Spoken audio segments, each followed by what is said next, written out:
काल आपण 13व्या अध्यायातल्या 332 क्रमांकाच्या ओळीला येऊन थांबलेलो होतो. जाता जाता अहिंसा म्हणजे काय हे ज्ञानेश्वर महाराज सांगत होते. आणि ज्याला समाजात अहिंसा समजतात ते हिंसेलाच अहिंसा समजतात. समाजात अहिंसा हिंसा करून अहिंसा समजतात. देवळाचं मंदिराचं आतमधल्या सामानाची चोरी होती म्हणून सगळी दिवाळी तोडायची आणि त्याचा आऊर बांधायचा. बैल विकून यायचा आणि त्याच्या पैशाने गोठा बांधायचा. रोग होतोय माणसाला म्हणून चांगल्या सजीव वृक्ष त्यांना त्यांच्या डाळ्या तोडायच्या, त्यांचा चीक काढायचा आणि एका माणसाला नीट करायचं. झाडाला उपद्रव होईल म्हणून त्याच्याच फांद्या तोडायच्या आणि त्याचंच कंपाऊंड घालायचं आणि त्याला लोक अहिंसा म्हणतात. म्हणजे हिंसा फिरून अहिंसा होत नाही असं ज्ञानेश्वर महाराजांनी त्याच्यासाठी अहिंसेचं जास्त वर्णन केलं. त्यांनी अहिंसाच सांगायची होती, पण ज्याला अहिंसा समजतात समाजात, जी हिंसा फिरून अहिंसा समजतात त्याचं मात्र पहिलं खंडन केलं. आणि हे खरं साधू संतांचं काम आहे. धर्माचे पालन करणे पाखंड खंडन. ज्याला लोक धर्म समजतात ती गोष्टी तुम्हाला पहिल्या खोडून काढावं लागतील आणि नंतर खरा जो धर्म संतांना अभिप्रेत आहे तो तुम्हाला सांगावा लागेल. पहिली धर्माची जागा, खऱ्या धर्माची जागा अधर्माने घेतलेली. म्हणजे देवपूजा करणे आणि देव वेगळा समजणे ते सगळं अधर्मामध्ये मोडलं जातं. देवाचीच पूजा करायची पण देवाला ओळखून नाही करायची, ते अधर्मामध्ये मोडलं जातं. आणि देवाला ओळखायचं आणि मग मात्र त्यांनी अशी बाह्य पूजा नाही केली तरी न करिताही त्याचे भजन झाले असते पांडव. मग त्याला विशेषत्वाने खास भजन करायची गरज पडत नाही. अशा प्रकारचा विस्तार केला ज्ञानेश्वर महाराजांनी आणि म्हणाले जर मी ते विस्तार केला नसता, ज्याला समाजामध्ये हिंसा करून अहिंसा समजतात ते जर मी वर्णन केलं नसतं तर तुम्हाला ते पटलं नसतं. मग वक्त्याचं काम ते, प्रवचन कीर्तन करणाऱ्या वक्त्याचं काम ते समाजाला निव्वळ ज्ञान, निखळ ज्ञान झालं पाहिजे. अज्ञानाने माखलेलं ज्ञान नकोय. अज्ञानालाच लोक ज्ञान समजत असतील तर पहिलं तुम्हाला तो अज्ञान काढावं लागेल.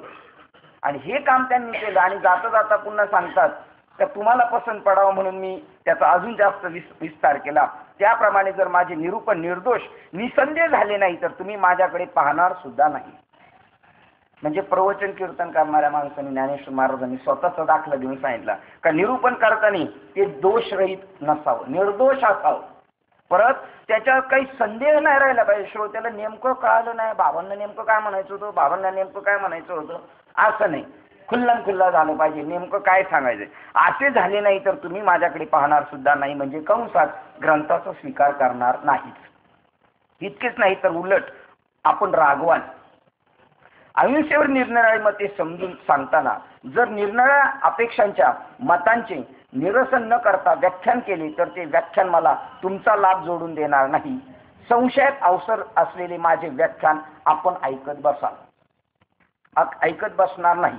आणि माझा ग्रंथ रचना करण्यात वा हे सर्व प्रतिपादन करण्यात मुख्य हेतू तुम्ही संतजनांनी माझेवर नेहमी प्रसन्न होऊन सन्मुख असावे एवढाच आहे. बाकी खरोखर पाहू गेले असता तुम्ही गीतेचा अर्थाचे भोगते आहात असे समजून मी एकदम गीताच व्याख्यानास आधारभूत म्हणून घेतली आहे. मला याच्यामुळे थोडंसं वाटतं आवाजामध्ये, मला नाही वाटत.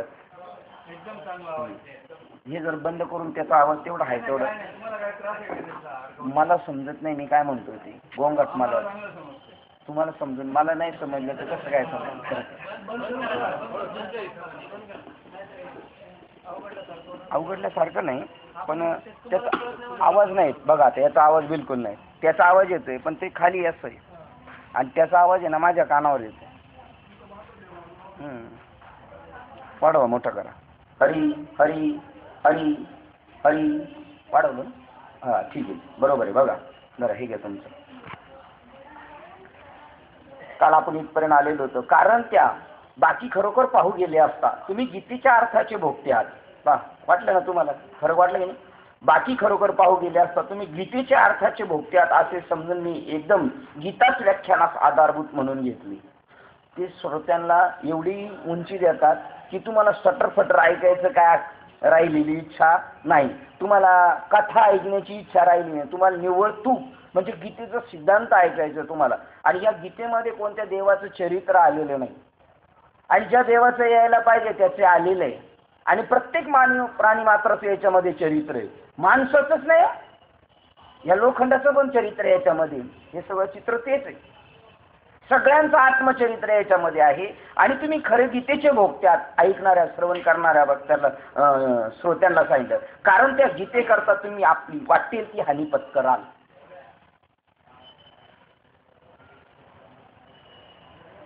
मोठेपणा सांगू नये, पण ज्याचं सत्य वर्तणूक आहे ते सांगावं लागतं. मोठेपण काय म्हणतात, कारण त्या गीतेकरता तुम्ही आपली वाटेल ती हानी पत्कराल.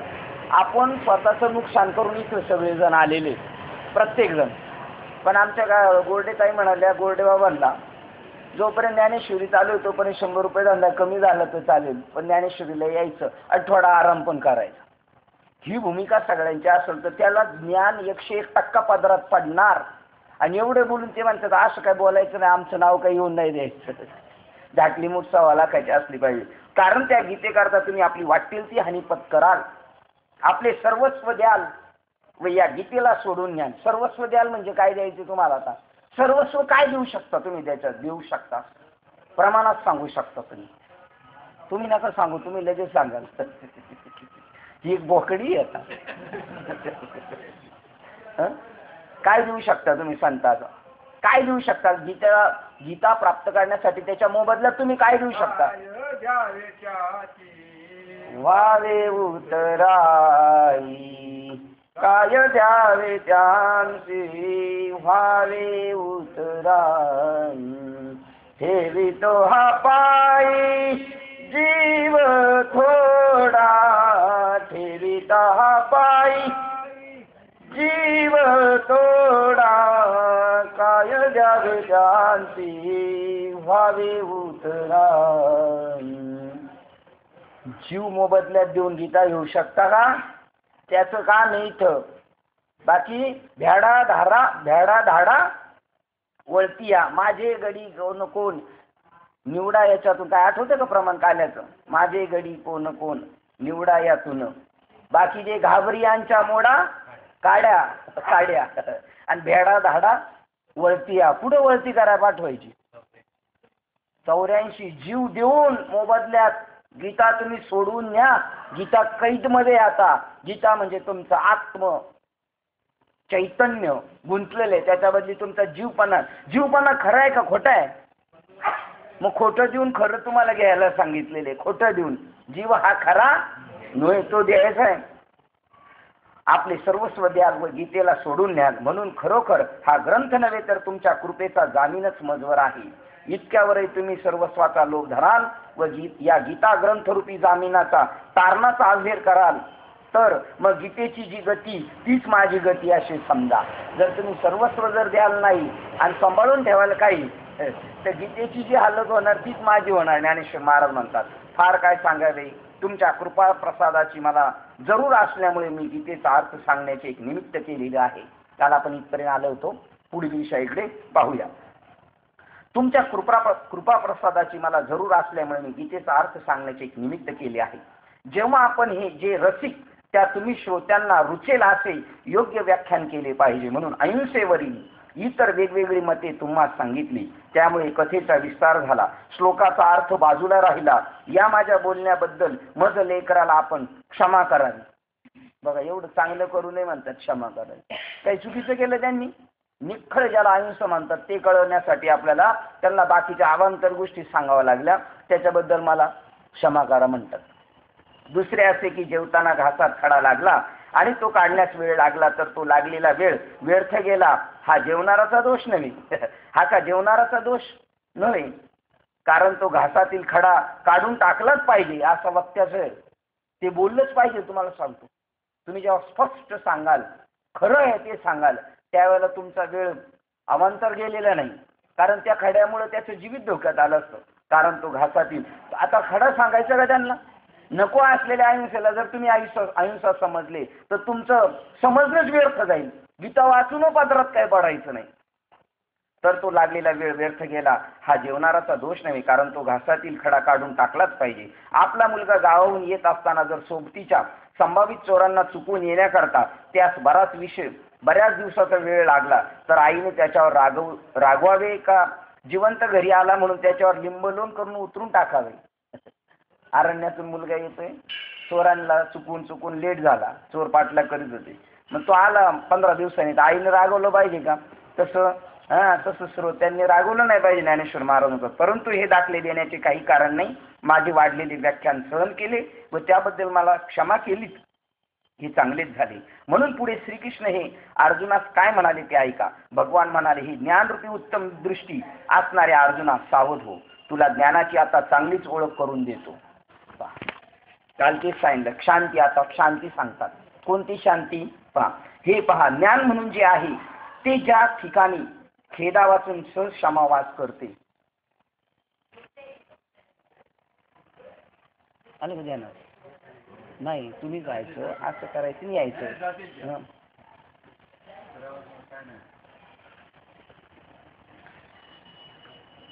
हे पहा, ज्ञान म्हणजे जे आहे ते तुमच्या ठिकाणी खेदा वाचून जशी क्षमा वास करते. हे पहा, ज्ञान म्हणून जे आहे ते ज्या ठिकाणी खेदा वाचून सहज क्षमा वास करते त्याच्या ठिकाणी खरोखर आहे असे तू पक्के समज. क्षमा करतात लोक, पण अंतःकरणात डोक्यात ठेवतात आपण त्याला क्षमा केली. तसा खेद न बांधता क्षमा करायची.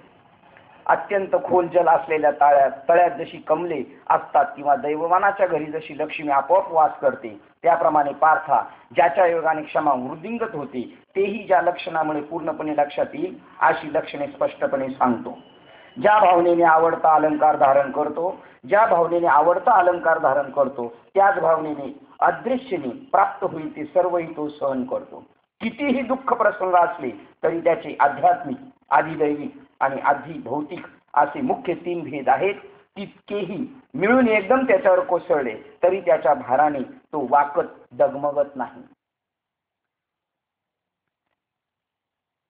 ती त्रिविध ताप त्याच्यावर जरी आदळले, आधिदैविक, आध्यात्मिक म्हणजे शरीरामध्ये किती मोठमोठे रोग आले, आधिदैविक म्हणजे आग लागून तुमची इस्टेट जळून गेली, पाण्याने पूर आल्यामुळं घरामध्ये चिखल भरला, सगळं वाहून गेलं, अजून काय काय गोष्टी घडल्या, भूकंप झाला त्याच्यात पडून गेलं, तरी ते आधिदैविक त्रास दैविक भूतापासून होत होतो, पंचमहाभूतापासून आणि भौतिक जगतापासून शेजाऱ्या पाजाऱ्यांनी दिलेला त्रास, वाघाने दिलेला त्रास, अशा ज्या त्रासांना तिन्ही त्रास जरी एकदम त्याच्यावर येऊन पडले तरी त्याची शांती डळमळत होत नाही. त्याच्या भाराने तो वाकत डगमगत नाही. पाहायचं आपण कुठं बसतोय, कोणत्या तापाला वैतागलेलो आहे आपण. अपेक्षित इच्छित वस्तू प्राप्त झाली असता ज्या मानाने संतोष होतो त्याच मानाच्या संतोषाने अनिच्छित वस्तू लाभली तर तिचा स्वीकार करतो. चांगली वस्तू भेटल्यानंतर आनंद वाटतो, तेवढाच वाईट प्रसंग घडला तरी त्याच्यात कोणत्याही प्रकारचं चित्तात परिवर्तन नाही, आनंद स्थितीमध्येच तो असतो. शिवाय जो मान अपमान सहन करतो, सुख दुःखांनाही सारखीच जागा देतो आणि निंदेने किंवा स्तुतीने मनाची समता दुभंगू देत नाही. कुणी चांगलं काय म्हटलं, वाईट म्हटलं काय, आपल्यावर परिणाम नाही झाला पाहिजे. आपल्यावर परिणाम झाला समजायचं आपण देहबुद्धीवर वास करतोय, आत्मस्वरूपाच्या शेजारी आपलं जरा बी वास्तव्य झालेलं नाही.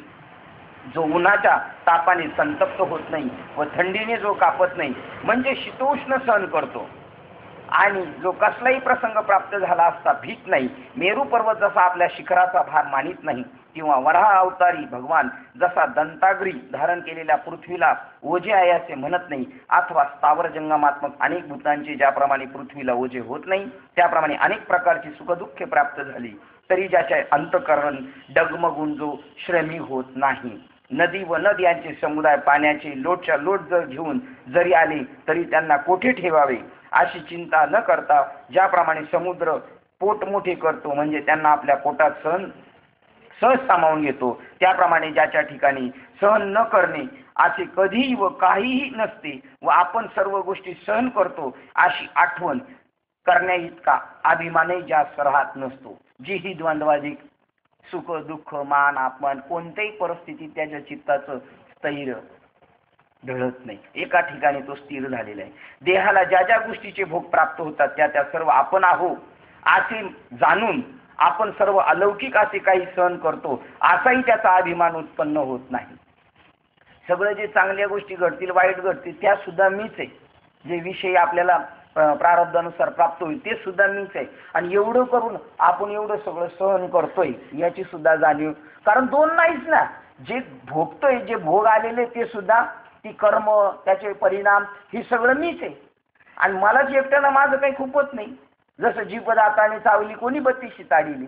मग जेवढ्या बाहेरच्या घटना घडणार आहे त्याच्या चित्तावर कोणत्याही प्रकारचा परिणाम नाही. आणि मी हे सगळं सहन करतोय अशी सुद्धा त्याला जाणीव नाही. कारण एवढी जरी जाणीव राहिली तरी दोन मात्र द्वैत भाव हा शिल्लक राहील. ही अर्जुना, अशा प्रकारची दात न खाता, ओठ न चावता, खेदरही सहज क्षमा ज्या पुरुषाच्या ठिकाणी वास करते त्या पुरुषाच्या योगी ज्ञानासही मोठेपणा प्राप्त होतो. नको खेद करू कोणत्या गोष्टीचा, पती लक्ष्मीचा जाणत ते, पती लक्ष्मीचा जाणत ते. काहीच कोणत्या गोष्टीचं त्याला घेणं देणं नाही. चांगले गोडे बाबांनी प्रमाण दिलं, अति सुंदर प्रमाण दिलं. कोणत्याही प्रकारची दात न खाता, ओठ न चावता, खेदरही सहज क्षमा ज्या पुरुषाच्या ठिकाणी वास करते त्या पुरुषाच्या योगी ज्ञानासही मोठेपणा प्राप्त होतो. भल्याभल्यांमध्ये ती गोष्ट प्राप्त नाही झालेली. आणि म्हणून तुकाराम महाराजांना म्हणावं लागले, विरळा आईसा कोणी तुका त्याचे लोटांगण. असा एखादाच महात्मा असतो का याच्यामध्ये सगळे गुण झालेले. जसं शांती ब्रह्म एकनाथ महाराज हे फक्त त्यांना एक विशेषण. वैराग्याचे मूर्तिमंत पुतळे तुकाराम महाराज, ज्ञानाचा सागर ज्ञानेश्वर महाराज, आणि एकनिष्ठ गुरुभाव मिळवणार आहे नामदेव महाराज, भक्तीमध्ये श्रेष्ठ. हे असं मी बाबा असताना ऐकलं का हे प्रत्येकाचे एक एक विशेष गुण आहे. पण आपल्या बाबांमध्ये हे 5ही गुण होते. हे एकामध्ये उत्तर ज्ञानात निष्णात, शांती. शांती म्हणजे तोंडावर शिव्या दिल्या श्रीपाद बाबांना. इथं जसं सांगितलं तसं दात ओठ न खाता. काय शिवी दिली बाबांना? ते म्हणे हा गोटीचा माधुर्य झाला, याच्या आईला घोडे लावायचे आम्हाला. आणि बाबा कानाने स्वतः ऐकतात.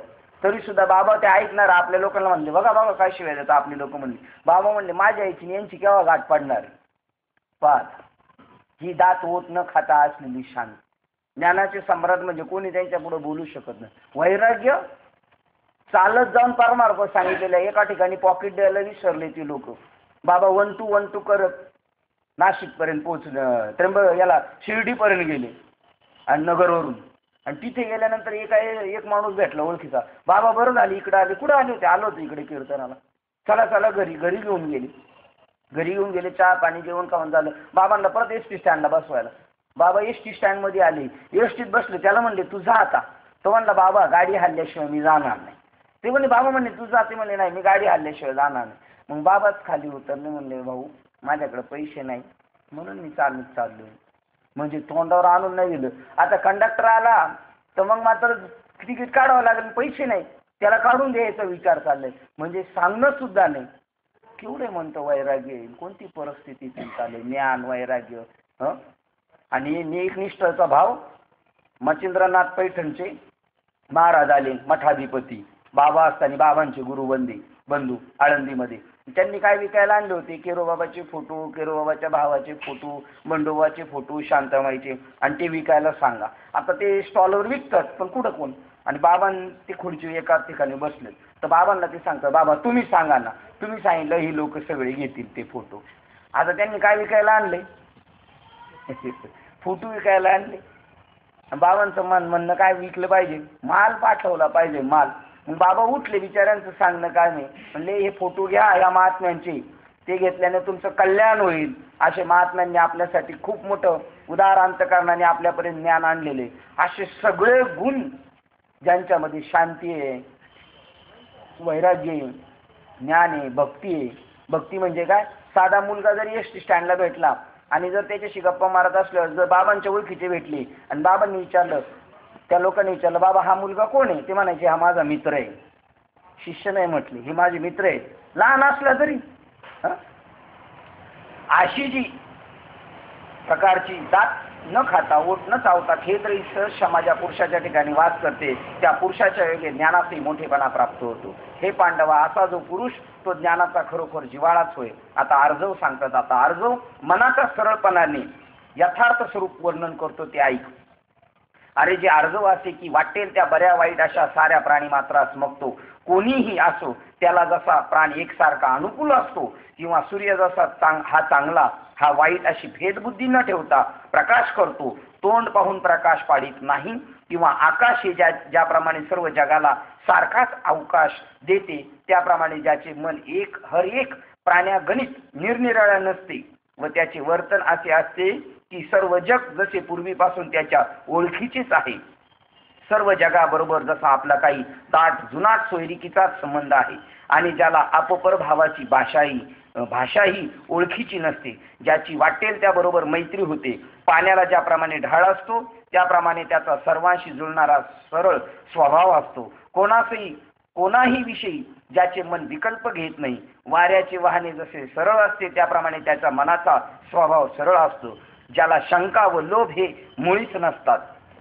ज्याप्रमाणे आईच्या मांडीवर बसण्यास मुलाला शंका येत नाही त्याप्रमाणे जो दुसऱ्यास आपले मन देण्याविषयी आपले विचार सांगण्याविषयी मागे पुढे पाहत नाही. हे धनुधरा, फुललेल्या कमळास ज्याप्रमाणे आपला सुवास मर्यादित फली दाबून ठेवता येत नाही त्याप्रमाणे आत एक व बाहेर एक असा विचार ज्याच्या मनात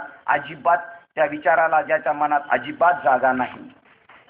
ज्याप्रमाणे रत्नाचा निर्मळपणा असतो पण तो दृष्टीस पडण्याच्या पूर्वी त्याच्या तेजाचा निर्मळपणा फाकतो, त्याप्रमाणे कोणतीही गोष्ट करण्यास अगोदर ज्याच्या मनाची धाव पुढे असते व व्यवहार करणे पाठीमागून असते, ज्याला पूर्वपार चिंतन करणे हे माहीत नसते. म्हणजे जे प्रसंगानुसार होईल ते करायचं आणि करायला घातल्यानंतर मग मागं नाही पडायचं. तुम्हाला सांगतो, कुठं आपल्याला सत्संगाला जायचं असेल, मेळाव्याला जायचं असेल, वेळेतच जायचं. आपण वेळेच्या अगोदर जायचं वाटलं तर, पण लेट नाही जायचं. तुम्ही वेळेत गेल्यावर तुमचा फायदाच होणार आहे, नुकसान निश्चित होणार नाही. पण लेट गेल्यानंतर काहीतरी तुम्हाला पदरात कमी पडणार आहे. जे करायचंच आहे ना, पूर्वपार चिंतन नाही करायचं, पण आलेलं वाट्याला जे कर्म आहे ना ते करताना उत्साही वातावरणात करायचं. ज्याला पूर्वपार चिंतन करणे हे माहीतच नाही व विषय निरपेक्ष सदोदित तृप्त असणे हा ज्याचा अनुभव व सहस्थिती आहे. अमुक गोष्ट करावायची व अमुक गोष्ट करावायची नाही असा जो अंतकरणाने संकल्प आणि विकल्प करीत नसतो, ज्याची दृष्टी कपटी किंवा लुचपत खाणारी नसते व ज्याचे बोलणे संदिग्ध नसते आणि तो कोणा बरोबरही वाईट बुद्धीने वागत नाही. ज्याची एवढं स्पष्टीकरण सांगावं लागले माऊलीने, काय याच्यात विश्लेषण करण्यासारखं आहे. असं स्वभाव आपण वाचणाऱ्यांनी एक तरी ओबी अनुभव म्हणजे काय, जीवनात नको आपल्या उतरायला या गोष्टी. नाही उतरवलं तर हानी कोणाची होणार आहे. येथे काय बा कोणाचे गेले, ज्याचेच त्याने आणीत गेले. लोह परिसावर रुसले, येथे काय बा कुणाचे गेले, ज्याचेच त्याने आणीत केले. ज्याची 10 इंद्रिय व पंचप्राण सदा सर्वदा सरळ निष्कपट असतात व शुद्ध बुद्धीने वर्तन करीत असतात. अमृताच्या धारीप्रमाणे ज्याचे अंतकरण सरळ असते, किंबहुना जो या चिन्हाचे माहेरघरच असतो, हे विरा तो पुरुष मूर्तिमंत आर्जव होय. आणि त्या पुरुषाच्या ठिकाणी ज्ञानाने आपले राहण्याचे घरटे केले आहे, हे ध्यानात असू दे. ही तुम्हाला आपल्याला ज्ञानी माणसं ओळखण्याची चिन्ह सांगितलेली. मग आपण फिरताना बघायचे ना असे बाबा लोक आहेत का नुसते ह्या नश्वर जगातली अपेक्षा करणारे लोक आहेत, त्यांच्याकडे ह्या गोष्टी आहेत का. हे चतुर्श्रेष्ठ आता यापुढे तुला गुरुभक्तीचा प्रकार सांगतो, ऐक. ही गुरुसेवा म्हणजे सर्व भाग्याची जन्मभूमीच होय बरे. कारण शोकग्रस्त झालेल्या जीवास ही सेवा ब्रह्मस्वरूप करते. अशी जी गुरुसेवा ती तुला स्पष्ट समजून सांगतो. तिकडे तुझे एकाग्रता युक्त पूर्ण लक्ष असू दे. हे पहा, ज्याप्रमाणे आपली सर्व जलसंपत्ती घेऊन गंगा ही समुद्रात मिळण्याकरता निघावी किंवा सर्व अभिप्रायास श्रुती ब्रह्मपदी प्रविष्ट होते, अथवा उचित कर्तव्य म्हणून पतिव्रता स्त्री आपले जीवित व गुणानुगुण हे सर्व आपल्या प्रियपतीस समर्पण करते, त्याप्रमाणे ज्याचे अंतर्मनाधिक व बाह्य देह इंद्रियाधिक आपले सर्व काही गुरुकुलाच्या ठिकाणी अर्पण केले आहे आणि आपले स्वतः तर गुरुभक्तीचे आगरच केले आहे. नवविधा भक्ती स्मरण ते कसे म्हणशील तर, ज्याप्रमाणे विरहणी पतिव्रतीचे चित्तात नेहमी पतीचे चिंतन असते, त्याप्रमाणे ज्या देशात आपल्या श्रीगुरूंचे घर असेल तोच देश ज्याचे मनात नेहमी घोळत असतो. गुरुभक्तीविषयी काय प्रेम सांगावे. ज्या दिशेस गुरु राहतात त्या दिशेकडून वारा येत असेल तर त्या वाऱ्यासही वाऱ्यासही समोरा धावत जातो व त्यास तो साष्टांग नमस्कार करतो आणि आपण माझ्या घरी वस्तीला यावे अशी प्रार्थना वाऱ्यासही करतो. सद्गुरूविषयी खऱ्या प्रीतीने वेडावून जाऊन गुरु ज्या दिशेने राहतात त्या दिशेचीच बोलणे त्याला आवडते व जो गुरुची घरी आपला जीव वतनदार मिराजदार करून ठेवतो. परंतु ज्याप्रमाणे वासराला दावे लावून बांधले असल्यामुळे त्याचे सर्व लक्ष गायीकडेच लागलेले असते, फक्त त्याचे शरीर मात्र गोठ्यात असते, त्याप्रमाणे केवळ गुरु आज्ञारूपी दाव्याने बांधून ठेवल्यामुळे ज्याचा एक देह मात्र आपल्या गावी असून त्याला असे वाटत असते की आपल्या गळ्याचे व हे गुरु गुरु गुरु आज्ञारूप दाव्याचे बिरडे केव्हा सुटेल व तो सद्गुरु स्वामी मला केव्हा भेटेल अशा चिंतेत त्याला एक एक क्षण युगापेक्षा मोठा भासत असतो. अशात जर आपले गुरुचे गावावरून कोणी मनुष्य आला किंवा स्वतः गुरूंनीच एखादा मनुष्य पाठवला तर गतायुष्य माणसाला आणखी आयुष्य प्राप्त व्हावे किंवा सुकत असलेल्या अंकुरावर अमृताचा धारा पडाव्यात अथवा डबक्यातील मासा जसा समुद्रात यावा, नाहीतर एखाद्या दारिद्र्यास द्रव्याचा ठेवा दृष्टीस पडावा किंवा जन्मांदास एकाएकी दृष्टी यावी अथवा भिकाऱ्याच्या वाट्यास जसे इंद्रपद यावे. केवढे दृष्टांत माऊलींनी दिलेत. एक गोष्ट समजायला किती 10-12 दृष्टांत दिलेले तरी कळत नसेल तर किती मंदबुद्धीचे म्हणायचे. महाराष्ट्रातल्या लोकांना ज्ञानेश्वरी हे शुद्ध मराठी कळत नाही.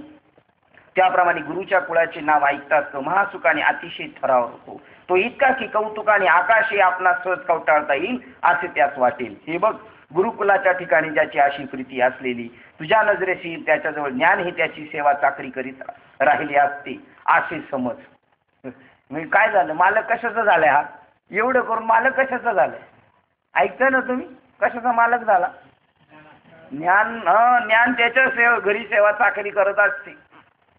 अर्चन आणि अंतकरणात अत्यंत प्रेमयुक्त होऊन ज्या प्रेम बळाने श्री गुरुच्या मूर्तीची जो ध्यान उपासना करतो, अंतकरणाची शुद्धता हे देवळाच्या तटाच्या भोवतालचे एक आवर व आपले जे आराध्य दैवत श्री गुरु त्यांची त्या आवारात प्राणप्रतिष्ठापूर्वक स्थापना करतो व मग आपल्या सर्व भावनेने आपणच पूजा साहित्य बनतो अथवा ज्ञानरूपी तटात आनंदरूप देऊळ बनवून त्यात श्री गुरुरूपी शिवलिंगाची स्थापना करून मग त्याच्यावर ध्यानरूपी अमृताचे अभिषेक करतो. बोधरूपी सूर्य उगवल्याबरोबर बुद्धीच्या परडीत टोपलीत अष्टसात्विक भावाची कमळे भरून श्री गुरुरूप शंकराला त्याची लाखोली वाहतो.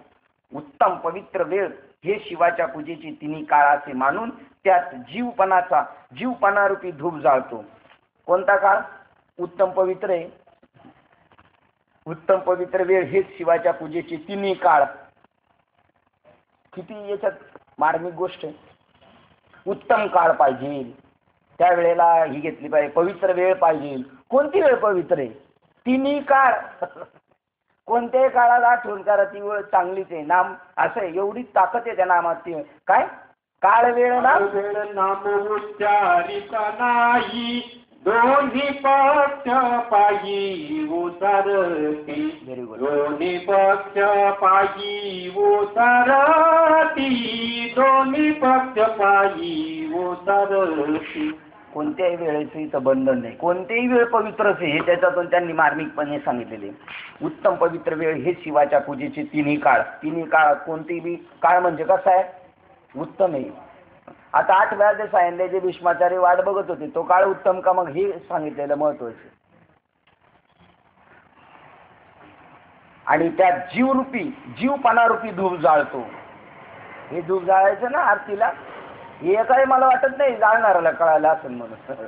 जीवरूपी जाळायचं, कीर्तनकार बाबालाच नाही माहिती जीवरूपी धूप कसं जाळायचं आहे, तर आरत्या करून कधी कळणार या. जीवरूपी धूप जाळल्यानंतर तो काय होईल, तो शिव होणार ना. म्हणून पाजळली ज्योती कापुराच्या वाती, ओवाळी तो आरती भेद नुरे, दत्त दत्त ऐसे लागले ध्यान, हरपले मन मी तुपानाची झाली बोळवणी, एका जनार्दनी श्री दत्त जन. दत्ताची आरती केलं दत्त होतो, ज्याची आरती करील तो होऊन जातो. धूप जातो. ज्ञानरूपी दिव्याने जो गुरुरूपी शंकरास निरंतर वळतो. आरती सतत चालू पाहिजे आपलं, ते दिवा सतत मंदिरात जाळला पाहिजे. कोणता? ज्ञानरूपी दिवा जळला पाहिजे. ज्ञानरूपी दिवा गेलाय मालून आणि बाकीचे दिवे जाळण्याचा लई प्रयत्न चाललाय. श्री गुरुशी ऐक्य भाव हाच नैवेद्य असून, काय नैवेद्य? त्यांचं ना आपलं एक मत असलं म्हणजे काम झालं. आपल्या मताचं वेगवेगळं असलं तर काहीच उपयोग नाही.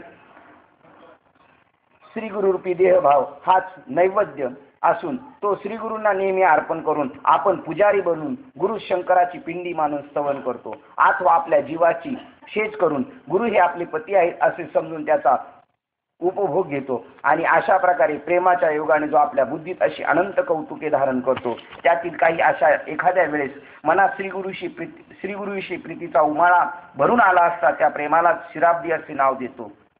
त्या ठिकाणी ध्येय स्वरूप श्री गुरूंच्या ध्यानापासून होणाऱ्या बहुसुखरूप शुद्ध शय्येवर शेष शय्येवर गुरु हे भगवान श्री विष्णू निजलेले आहेत असे मानतो. मग श्री गुरुरूपी विष्णूचे पायाची सेवा करणारी जी लक्ष्मी ती आपण होतो आणि गरुडही आपण होऊन पुढे हात जोडून उभा राहतो. श्री गुरुरूपी विष्णूच्या नाभिकमळापासून जन्म घेणारा जो ब्रह्मदेव तोही आपण होतो. असा गुरुमूर्तीच्या प्रेमाने आपल्या मनात ध्यान सुखाचा अनुभव घेतो. एखाद्या वेळास भक्तीच्या बळाने श्री गुरुला आई असे कल्पितो व मग स्तनपानापासून होणाऱ्या सुखाचा अनुभव घेत तिच्या मांडीवर लोळतो. किंवा अर्जुना चैतन्यरूपी वृक्षाच्या खाली गुरु हीच कुणी गाय असे कल्पून आपण तिच्या पाठीमागून चाललेले वासरू होतो. गुरुकृपेच्या स्नेहरूपी उदकात आपण मासोळी झालो आहोत अशीच एखाद्या वेळी भावना करतो. गुरुकृपा हीच अमृताची वृष्टी होय आणि आपण गुरुसेवा वृत्तीरूप रोप आहोत असे निरनिराळे संकल्प त्याचे मन करीत असते. त्याच्या आवडीचे अपारपण कसे आहे ते पहा की डोळे उघडले नाहीत व पंख फुटले नाहीत असे पक्षाचे पिल्लू आपण होतो. मग श्री गुरुला पक्षिणी करतो व त्या पक्षिणीच्या चोचीतून चारा आपण घेत आहोत किंवा गुरु तारू आहेत असे समजून आपण त्यांच्या कासेला लागलो आहोत. अशा प्रकारे ज्याप्रमाणे समुद्राला भरती आल्यावर लाटापासून लाटा उत्पन्न होतात त्याप्रमाणे गुरुप्रेमाच्या बळाने गुरु ध्यानच अनेक ध्यानास प्रसवते. असे बहुत प्रकार किती सांगावे तर याप्रमाणे श्री गुरूंची मूर्ती अंतर्यामी धारण करून तो ध्यान सुखाचा अनुभव घेतो. आता तो श्री गुरूंची बाह्य सेवा कशी करतो ते ऐक.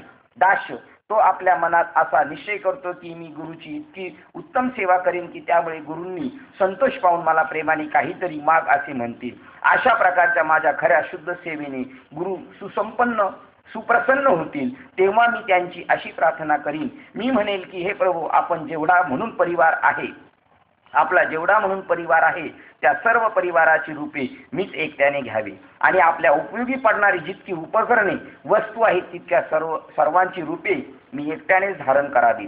याप्रमाणे त्यांना मी वर मागितल्यावरून श्री गुरु हो म्हणतील आणि मग त्यांचा तो सर्व परिवार मीच होईल. मीच त्यांचे सर्व प्रकारे सेवा करीन. म्हणजे त्यांच्या उपयोगी पडणाऱ्या जेवढ्या म्हणून वस्तू आहेत त्यापैकी प्रत्येक वस्तू मीच होईल. त्यावेळेस माझ्या उपासना सेवेचा चमत्कार दृष्टीस पडेल. गुरु हे जरी पुष्कळ भक्तांची माऊली आहे तरी पण त्या गुरुच्या कृपेस मी आपली शपथ वाहवीन व माझी एकट्याचीच माऊली करून घेईन. गुरुच्या प्रेमास मी आपला छंद लावून त्यांच्याकडून एक पत्नीव्रत आचरवीन आणि गुरुच्या लोभाकडून अन्यत्र कोठेही न जाता माझेच ठिकाणी वास करण्याविषयी क्षेत्र संन्यास घेवीन. वारा किती जरी वाहू लागला तरी तो जसा चारी दिशांच्या आतच वाहतो त्याच्या बाहेर निघू शकत नाही त्याप्रमाणे गुरुच्या कृपेस सर्व बाजूनी मीच पिंजरा होईल. माझी स्वामिनी जी गुरुसेवा तिला मी आपल्या गुणांची लेणी करीन. फार तर काय पण गुरुभक्तीला मीच गवसनीही होईल आणि गुरुस्नेहरूप वृष्टीखाली मी पृथ्वी होईल. याप्रमाणे नाना प्रकारच्या मनोरथाच्या अनंत सृष्टी जो मनात तयार करतो आणि म्हणतो की मी स्वतः श्री गुरुचे राहते घर होईल आणि दास होऊन त्यांची त्या ठिकाणी सेवा चाकरी करीन. जाता येता जे घराचे उमरे श्री गुरु ओलांडतात ते मीच होऊन आणि घराची दारेही मीच होईल.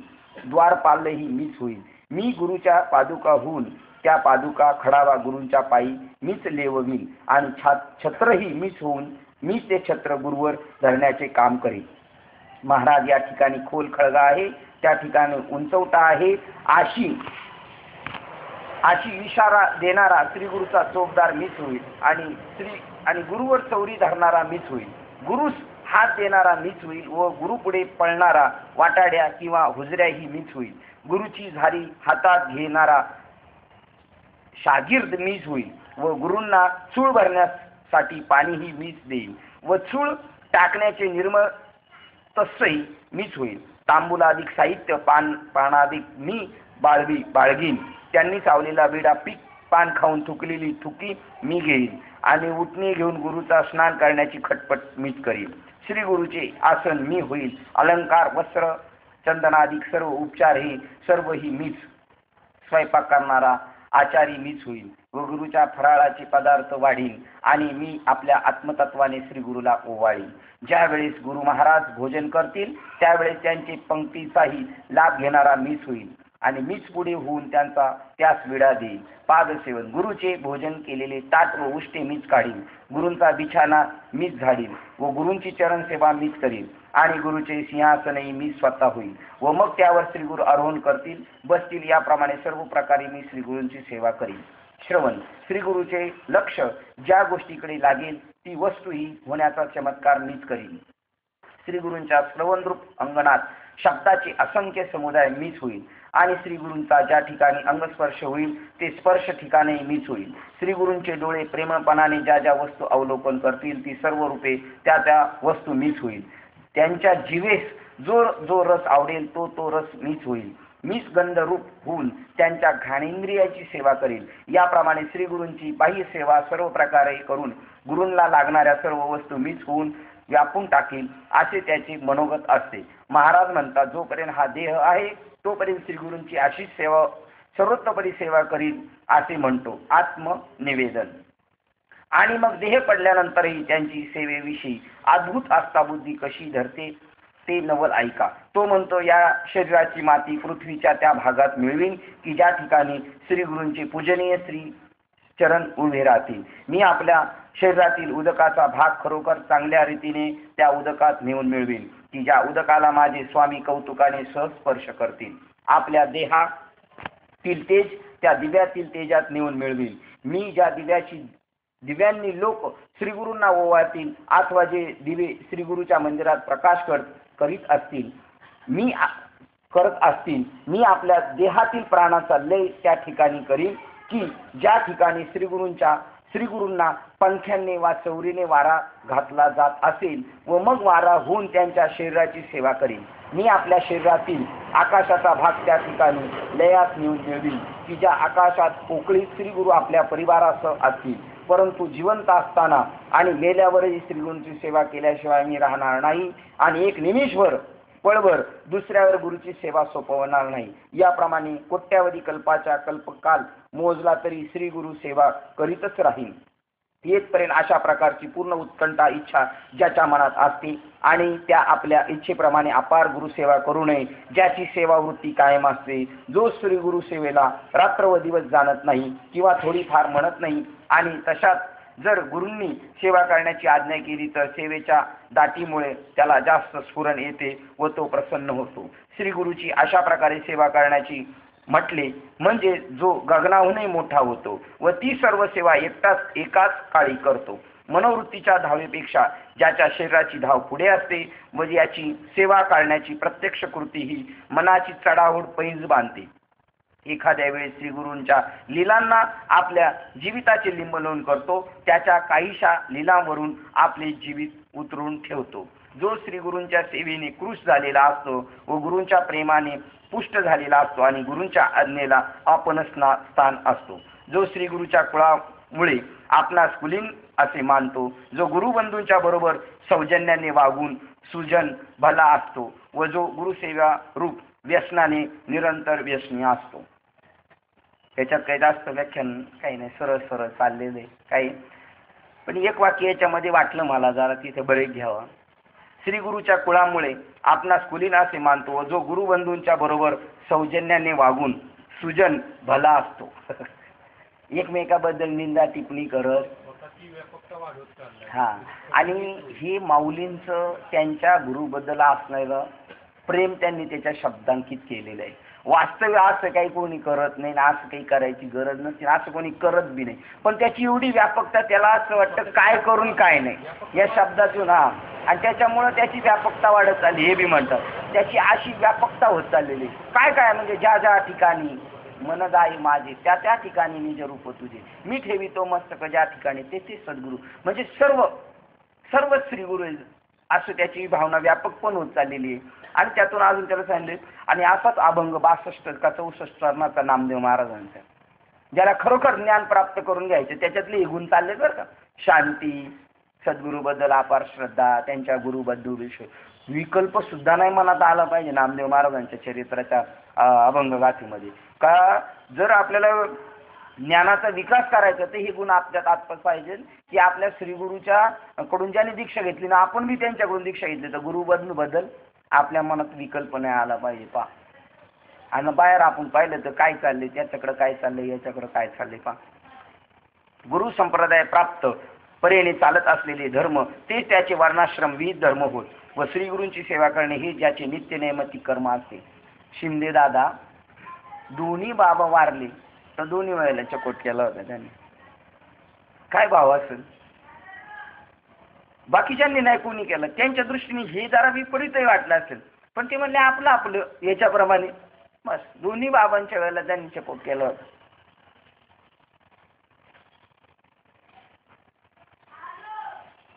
नित्य नैमित्तिक कर्म असते ज्याचे गुरु हे क्षेत्र, श्रीगुरु हीच देवता, श्रीगुरुच आई व श्रीगुरुच बाप होत आणि ज्याला गुरुसेवेशिवाय दुसरे काही एक माहीत नसते.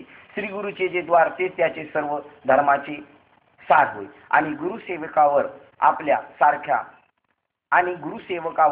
सारख्या भावाप्रमाणे, आपल्या सख्या भावाप्रमाणे जो प्रेम करतो व वागतो. कीर्तन त्यांच्या मुखातून वाणीतून रात्रंदिवस श्रीगुरु नामाचा नामोच्चार मंत्रोच्चार चालत असतो व जो गुरु वाक्य वाचून दुसरे कोणतेही शास्त्र हाती धरीत नाही म्हणजे मानित नाही. ज्या पाण्यात श्रीगुरूचे चरण लागले आहे ते पाणी कसेही असले तरी ते इतके मोठे तीर्थ समजतं की त्यात त्रैलोक्यातील सर्व तीर्थयात्रेकरता आणतो. त्याला अकस्मात श्रीगुरूंचा उशिष्ट प्रसाद मिळाला तर त्या लाभापुढे तो समाधी सुखालाही विट्ट व तुच्छ मानतो. पण याचा गैरफायदा मूर्ख लोकांनी घेतलेला आहे.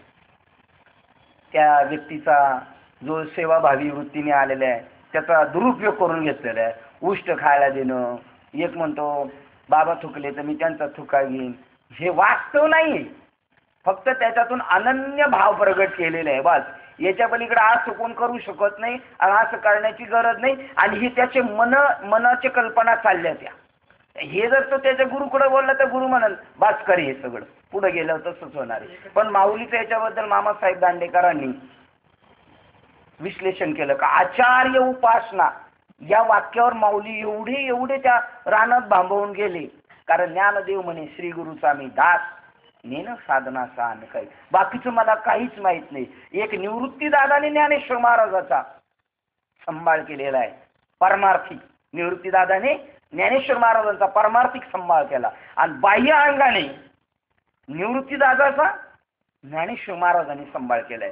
निवृत्ती नाव म्हणजे निवृत्ती म्हणजे ते वृत्तीवच नव्हते, त्यांना असं धरून न्यायला लागायचं, कुठं घेऊन जायचं म्हणलं ते वृत्तीवच नसते. त्यांची ब्रह्मानंदे लागली टाळी, त्याच्या देहाचे कोण सांभाळी. असली वास्तव स्थिती निवृत्ती दादाची होती. त्यांचे उठणं बसण्याची सगळ्याची काळजी कोणाला करावं लागत होती? ज्ञानेश्वर महाराजांना. आणि हे वाक्य त्यांच्या समाधी सुखाच्या वेळेला ते सगळं ज्ञानेश्वर महाराजांचं चित्र निवृत्ती दादाच्या डोळ्यापुढे आल्यानंतर साधी डोळ्याला धार नाही लागली. कोणाच्या? निवृत्ती दादा रडतायत. जो वृत्तीव नाही, ज्यांनी संसार अमृत अनुभवामध्ये सांगितलं माझे निवृत्ती गुरु म्हणजे काहीतरी प्रपंचाला प्रवृत्तीतून मग निवृत्ती आलेले असे नाही, ते स्वयंच जन्मता पहिले निवृत्ती होते. त्यांना कोणत्याही लवलेश मायाचा लागलेला नव्हता, असे माझे निवृत्ती दादा होते. तरी ते रडत होते आणि त्यावेळेला त्यांनी मुखातून निवृत्ती आलिंगो लागला आम्ही कांच्या डोळ्या अश्रू येते अमर्यादा येणे केली नाही कधी गुरु शिष्य पण तिने गुरु शिष्य पण खरी केली. काय हरिओमचा अभ्यास आहे, प्रमाण फिट आहे. बाकी त्यांना किती आवडते म्हणलं तर आवडत नाही, किती फिट प्रमाण आहे. हा आपण प्रत्येकाने विचार करायचा बरं का. हा आपण प्रत्येकाने विचार करायचा, आपला स्टडी काय चालला आणि यांचा स्टडी काय चालला. आणि वागणूक बावळटासारखी काय कळून नाही दाखवणार, ओरपणा नाही करणार, मला लई कळते असं नाही दाखवणार, नॉर्मल राहणार. पण विचार केवढे प्रगल्भ आहेत. समाधी सुखाचे ओळी पाठ आहेत यांच्या. ज्ञानेश्वर निवृत्तीदादा रडायला लागले. निवृत्तीदादा म्हणले धरा धरा असे वाक्य पडतील पडतील. निवृत्तीदादानी पडाव ती व्यावहारिक, पण ऐक्य काय आहे? आणि ते जे रडणं आहे ना ते मायावी रडणं नाहीये, ते शुद्ध चैतन्य. तुम्हाला वाटतं तेवढं सोपं नाही. आता जे आपण एकमेकाशी बोलतोय ना हे कालांतराने नुसते आपली जरा वेगळी होऊ द्या, पोरं कुठं कुठं कामाला लागू द्या का मग परत गाठी बिटी होणार नाही, ठरवून नाही होणार. आज जे तुमच्याशी बोलतंय, आज हरियमच बोलतायत, त्यांचं विश्लेषणच करता येत नाही. आज भरत अंडे नाही बोलत आपल्याशी. कोण बोलतंय? देवाला वाटते बोलावं आपल्याशी, म्हणून देव आपल्या बाजूला येऊन बसलाय. देवाला वाटतंय ऐकावं म्हणून देव आपल्या बाजू समोर येऊन ऐकायला बसलाय. आणि देवाला वाटलं सांगावं म्हणून देव होऊन स्वतः सांगतोय. याला अद्वैत कळा म्हणतात. ही अद्वैत कुसरी विरळच झाली. इथं दोन वस्तूच नाही. केवढं मत भाग्य. पण तरी आता उघडी डोळे. गधडी लोक उलटी पालटे ग्रंथ करून थकले तरी त्यांना हा सिद्धांत कळाला. कोण आळंदीत 4 वर्ष राहिले, कोण पंढरपूरमध्ये, कोण त्याच्यावर 4 वर्ष अजून काशीत राहून शास्त्री होऊन आले तरी त्याला कळत नाही. आणि तो म्हणतो परमात्मा नाही, देव भेटणे एवढं सोपं आहे का? अरे गधड्या, ज्याच्या सत्तेने बोलतो तू, ज्याच्या सानिध्यात वावरतोय, कोण आहे तुझ्या आवत्या भोवती? कोण आहे तुमच्या आवती भोवती? काकडा करतो. झाली मोकळी आकाश, फिटी अंधाराची जाळी. काय कळलं यांना? गाणाराला कळालं असेल काय? डोकी आवड झालेली, डोकी आवड यांची सर्किट होबडीची लोक धर्माचं व्यासपीठ बळकावून बसलेले. त्या गधड्यांना शान करण्यासाठी ज्ञानेश्वर महाराजांचा जन्म झाला. 16 वर्षाच्या मुलांनी सांगावं यंदा काय असेल ते. 16 वर्षाचा मुलगा नाही. हे जे वाक्य आहे ना हे संसारातल्या गोष्टी सांगितल्यात. काही काय अनुभव असेल? नक्की परब्रह्म स्वरूप आहे ना? नक्की नाही, परब्रह्म स्वरूपच सांगतंय. कोणाला सांगतंय? परब्रह्माला सांगतंय. पण जीव पद्धत, जीवबुद्धीची मलिनता आली ना त्याच्यावर, ती उडून टाकायची. अनंत रूपे हेच चरित्र आहे. तुम्ही फक्त शिडी पहा, शिडी. ज्ञानेश्वर महाराज शुद्धीपत्र आणायला चाललेत आणि त्याच्या अगोदर जो ज्ञानेश्वरी आळंदीमध्ये जो शास्त्री त्रास देतोय ना ती मुलगी, त्यांची मुलगी आणि मुक्ताबाई मैत्रीण दाखवली. आणि ते म्हणते ह्यांना ह्या संन्याशाच्या काट्यांना गावात घ्यायचं आणि मांजरीच्या पिल्लांना तो शास्त्री दूध पाजतोय. तेव्हा ती मुलगी विचारते, कोणाची? त्याची मुलगी. आणि मुक्ताबाईची मैत्रीण विचारते, बाबा तुम्ही मांजराला दूध का पाजता? अगं तसं नाही, समबुद्धी घेता, समान श्रीहरी हे टाळक्या टाकले पाहिजे यांच्या. ती म्हणली का हो बाबा, ती जी 4 भावंडे त्यांच्यात तुम्हाला मांजरी सारखं पाहता नाहीत का? कालटे मध्ये बोलू नकोस. असाच अष्टवक्राला 8 ठिकाणी वाकडा गेला होता. असले गुरु गाद्या बसून बळकून बसलेले. खरं सांगितलेलं पटत नाही. आजचा रामायणाचा बघा सीन दाखवला. काय तो रावण हुशार होता. मी म्हणतो यांच्यापेक्षा कीर्तनकार बाबाच्या पेक्षा तो कुंभकर्ण हुशार होता. जसं समाधीतून ध्यानातून उठला झोपेतून तसं म्हणला काय झालं, मला का उठवलं? तर म्हणला लंकेवर आक्रमण झालेले. कोणी केलं? म्हणजे माकडांनी केलं. का केलं? म्हणले त्या सीतेला चोरून आणलेले. अरे साक्षात त्या महालक्ष्मीला चोरून आणल्याने याचं काय डोकं भ्रष्ट झालं का? म्हणले त्याला सांगितलं नाही का कोणी? म्हणलं चांगल्यांनी सांगण्याचा प्रयत्न केला पण लाच मारून त्यांना हाकलून दिली. हे असले अवतार नाहीत. काय बापरे बाप, सत्य आहे सत्य. हे सत्य कळालं पाहिजे. काय वाक्य सांगितल्याने, फिटे अंधाराची जाळी, झाली मोकळे आकाश. हे आपण भाग्यवान आहेत बरं का. पण आपण नुसते भाग्यवान म्हणून परत अंधाराच्या जाळ्यात नको फिरायला. असली बी गधडी येतो. कळून सरून बी परत तेच उद्योग. आता कोणता अजून त्यांना ज्ञानाचा डोस द्यायचा? अजून काय शिल्लक राहिलं द्यायचं? पण देव मात्र तुम्हाला आपल्याला सोडणार नाही. तुम्हाला सांगू, अंधाराचं जाळं फिटल्याशिवाय देव सोडणार नाही. जरी आपण चुकीच्या मार्गाला गेलो ना, कानफाडीत मारून आणेल इकडं. प्युअर शेतकरी जसा असतो ना, तासाच्या बाहेर काय बैलाला जाऊ दे, परत चावड्या सुडाने त्याला जाळं आणील. आपल्याला दुर्घटना घडविल देव आपल्या बाबतीत. हे वाक्य लक्षात ठेवा. पण ती दुर्घटना नसणार. ती संसारिक गोष्टीच्या अँगलनी पाहिलं तर दुर्घटना असणार, पण ती सद्घटना असणार तुम्हाला टाळ्यावर आणण्यासाठी. देव भक्ता लागी होऊन येदी संसार अंगी वारावार करत असे. ते जर संसारात जायला लागलं ना भक्त देव तिकडून झापड मारून त्याला परत इकडं पाठवतो. देव भक्ताला संसार आता करू देणार नाही. ते म्हणाले एवढं फिरून फिरून शान झाले, आता या गदड्याला परत मागं जाऊ द्यायचं नाही. पहा बरं शाळेतले शिक्षक किती काळजी करतात. एखाद्या हुशार मुलाला चाचणीमध्ये जरी कमी मार्क पडले ना, त्याची लई काळजी घेणार. आता 97% मार्क पडले त्याला बी शिक्षक म्हणतो अजून थोडी तयारी करायची. अरुण बाबा म्हणतात का आता तो 100% पाडेल का मग. पण तरी सुद्धा शिक्षकाचा धर्म तोच आहे. त्याने डॉक्टरचा धर्म काय होता तेवढं रोग्याला सांभाळायचं. त्याप्रमाणे इथे ज्ञानेश्वर महाराजांनी त्यांच्या गुरुबद्दल असणारा अनन्य भाव इथं प्रगट केलेला आहे. पण काही गदड्या लोकांनी उष्ट खायला सुरुवात केली. आपल्या ताटात उष्ट पडस्तपर्यंत जेवायला गेले तर तेवढं डोकं ठेवायचं ठिकाणी, जेवढं पोटात वाव असेल तेवढंच घ्यायचं बसायला आणि द्यायचं टाकून आणि परत बोलायचं अन्य पूर्ण ब्रह्म. पण त्यावर बी बाबा मला एकदा म्हणले, मी म्हणले एवढं बाबा बंद ठेवले तुम्ही. ते म्हणले किडा मुंगीला कोण देणार सांगा बरं. म्हणलं शब्बास. हा विचारचा दृष्टिकोन चांगला आहे म्हणलं. म्हणून जर घेतला असेल तर बरोबर आहे. कशासाठी?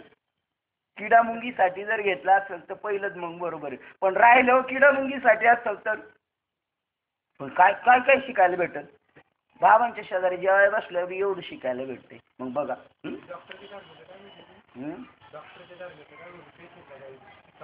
शेवटपर्यंत तो प्रयत्न करतो त्याला वाचवण्यात. हा खऱ्या डॉक्टर बद्दल मी बोलतोय. तुका म्हणे आम्ही अर्थाचे भुकेले भलते देव पथ्य भलती अशी. आम्ही तसे वैद्य नाहीत. आम्ही असे वैद्य आहे का मुळा सकट रोग काढून टाकू असं व्यापकत्व सांगितलं. पण याच्यातून काही गोष्टी चुकीच्या घेतात लोक. याच्यातला भाव जाणायचा. फक्त ज्ञानेश्वर महाराजांचा आपल्या गुरुबद्दल असणारा भाव इथं प्रगट केलेला आहे. अकस्मात श्रीगुरूंच्या उशिष्ट प्रसाद मिळाला तर त्यापुढे लाभापुढे तो समाधी सुखाला तुच्छ मानतो. अर्जुना श्रीगुरु चालत असताना त्या पायामागे जे श्रीगुरूंचे पवित्र पदरज कण उडतात ते जो आपले मस्तकावर धारण करतो व लाभामुळे जो गुरुभक्त आपल्या मोक्ष सुख लाभेल असे मानतो. हे असो गुरुभक्तीचा महिमा किती म्हणून सांगावा, कारण त्या प्रेमाला अंत पार नाही. परंतु माझ्या बुद्धीला गुरुभक्तीची अतिशय स्फूर्ती झाल्यामुळे सांगितले ते हेच या विस्ताराचे कारण आहे. फिटे अंधाराचे जाळे झाले मोकळे आकाश. याच प्रमाणाला मुक्ताबाईच्या तोडीचं प्रमाणे आणि त्याच तोडीचं हे प्रमाणे. जगामध्ये ब्रह्म दिसे उघडी, जगामध्ये ब्रह्म दिसे उघडी. बस फिटे अंधाराचे जाळे, जगामध्ये ब्रह्म दिसो. अंधार म्हणजे यांनी काय समजलेले, अंधार या वाक्याचा अर्थ सरळ घेतला. अंधार या शब्दाचा अर्थ आहे अज्ञान. संपला अज्ञान. बाबा अंकार निशी घनदाट. इतका अंधार घनदाट काहीच दिसत नाही. पण गुरुवचने फुटली पहाट. ज्ञानोदय झाला माझ्या अंतःकरणात आणि ती पार झाली ना. आता त्याचा वेल इवल्याचे रूप त्याचा वेल आता लख प्रकाशमान जग नाही. हे सगळं विश्व परमात्मा नटलेलं आहे असं त्या वाक्याच्या फिटे अंधाराचे झाले मोकळे आकाश. ज्याला या गुरुभक्तीची इच्छा आहे व ज्याला या गुरुभक्तीचे कौतुक वाटते आणि ज्याला मनात या गुरुसेवेतून दुसरे काहीच चांगले गोमटे वाटत नाही, तो गुरुभक्त ब्रह्मज्ञानाची माहेरघर असून ज्ञानाला त्याच्याच योगाने शोभा येते. फार तर काय अशी श्रीगुरूंची सेवा करणारा हाच देव आहे आणि ज्ञान हेच त्याचा भक्त बनेल. काय ज्ञान त्याचं भक्त बनेल. ज्याला खरोखर अशा प्रकारची गुरुभक्तीची आवड आहे त्याच्या घरी जगाला पुरून उरेल इतके ज्ञान भरलेले असून उघड्या दाराने नांदते असे समज. तुका म्हणे पोते देवे भरले नव्हे. कधीच रिकामा नाही. दोन्ही दारांनी चालू राहिलं तरी सन्मान. ज्ञानेश्वर महाराज म्हणतात गुरुसेवेविषयी माझ्या मनात खरी उत्कंठा आहे म्हणून मी त्या गुरुभक्तीचे अमर्याद असे वर्णन केले. आलं का सगळ्याचा? काय एवढं वर्णन केलं बस. मला त्यांच्याविषयी पेक्षा दुसरं काही माहीत नव्हतं आणि त्यांच्या योगाने एवढी गोष्ट माहीत झाली. त्याच्याबद्दल तेवढा आदर असल्यामुळे मी एवढं सगळं विचार. नाही तर माझ्याविषयी विचार केला असता मी हात असून थोटा आहे, डोळे असून भजनाविषयी आंधळा आहे, पाय असून गुरुसेवा करण्याविषयी पांगळ्यापेक्षाही पांगळा आहे आणि श्री गुरुचे वर्णन करण्यास विषय मुका आळशी आहे. इतका अवगुण असूनही मी आपल्या शरीराचे फुकट पोषण करीत आहे. परंतु त्याचेही कारण म्हणजे गुरुभक्ती होण्याविषयी माझी उत्कट इच्छा व प्रेमही आहे. म्हणूनच महाराज म्हणतात एवढ्याच कारणाकरता मला शरीराचे पोषण करणे भाग पडते. मी कशासाठी जगतोय, बस तेवढं करायचं. आपल्याला बी तेच करायचं. श्री गुरूंचं जे कार्य आहे ते करण्यासाठी आपण जगत असू तर आपलं जीवनाचं सोनं झालं समजायचं. महाराज म्हणतात एवढ्याच कारणाकरता मी शरीराचे पोषण करणे भाग पडते, परंतु मी एवढे अमर्याद गुरुसेवेविषयी वर्णन केले ते सहन करावे व मला आपली सेवा करण्याची संधी द्या, म्हणजे मी गीता म्हणजे मी ग्रंथार्थच उत्तम रीतीने सांगेल. आता आली का सेवा, कोणती सेवा करायची, आले मूळ सेवक. साधूजन हो, ऐका. भूतांचा भार सहन करणारा विष्णूचा अवतार जो भगवान श्रीकृष्ण तो सांगत असून पार्थ ऐकत आहे. आता शौच याविषयी सांगतात. श्रीकृष्ण म्हणतात जसा कापूर अंतर्बाह्य शुद्ध व स्वच्छ असतो तसे ज्याचे शरीर व मन पवित्र असतात असे सुचित्त व स्वच्छ दिसते. आतली चकाचकन बाहेरली, अंतकरण निर्मळ आणि कर्म सुद्धा त्याची तशीच. तेच खरे सुचित्व होय. किंवा रत्नाचे स्वरूप जसे अंतर्बाह्य चकचकीत चोख असते अथवा सूर्य जसा आत व बाहेर एकसारखा प्रकाशमय लखलखीत दिसतो, त्याप्रमाणे कर्माच्या योगाने ज्याची बाह्य शुद्धी झाली आहे व ज्ञानाच्या योगाने अंतरशुद्धी झाली आहे आणि अशा दोन्ही प्रकाराने जो शुद्धत्वाला प्राप्त झाला आहे, वेदांतात सांगितल्याप्रमाणे मंत्रोच्चार पूर्वक मृत्तिका व पाणी बाहेरून लावली असता जशी बाह्य शरीर शुद्धी होते, म्हणजे पूर्वी साबणच्या ऐवजी काय वापरत होते, माती लावून शरीर साफ करत होते, त्याप्रमाणे वाटेल तेथे व वाटेल तेव्हा बुद्धीच्या योगाने आरसा धुळीने मातीने स्वच्छ करता येतो किंवा परटाच्या तेलात भट्टीच्या पात्रातील पाण्याने वस्त्र धुतल्याने ते त्या वस्त्राची डाग नाहीसे करते. फार काय सांगावे. त्याप्रमाणे जो बाहेर निर्मळ शुद्ध झाला आहे आणि अंतर्यामी ज्ञानरूपी दीपाचा उजेड झाल्यामुळे खरोखर अंतरही शुद्ध झालेले असते अशी समज. बाकी अर्जुना, अंतर्यामी शुद्ध न होता केवळ बाह्यकारी शरीराने कर्म करणे म्हणजे ती सर्व विटंबना होय. तुम्ही परीक्षक झाले पाहिजे जगाचे.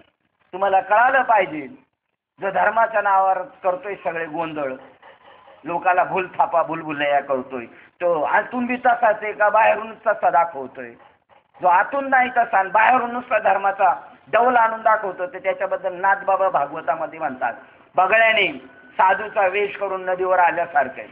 बागळ्याने शुद्धतेचे वरून चिंतन केलं, दाखवला सोहळा, पण आतून कावळ्यासारखा जसा तो लोभावर दृष्टी ठेवतो तसा बगळा माशावर दृष्टी ठेवतो. त्याप्रमाणे अंतर्यामी शुद्ध न होता बाह्यकारी शरीराने कर्म करणे म्हणजे ती सर्व विटंबना होय.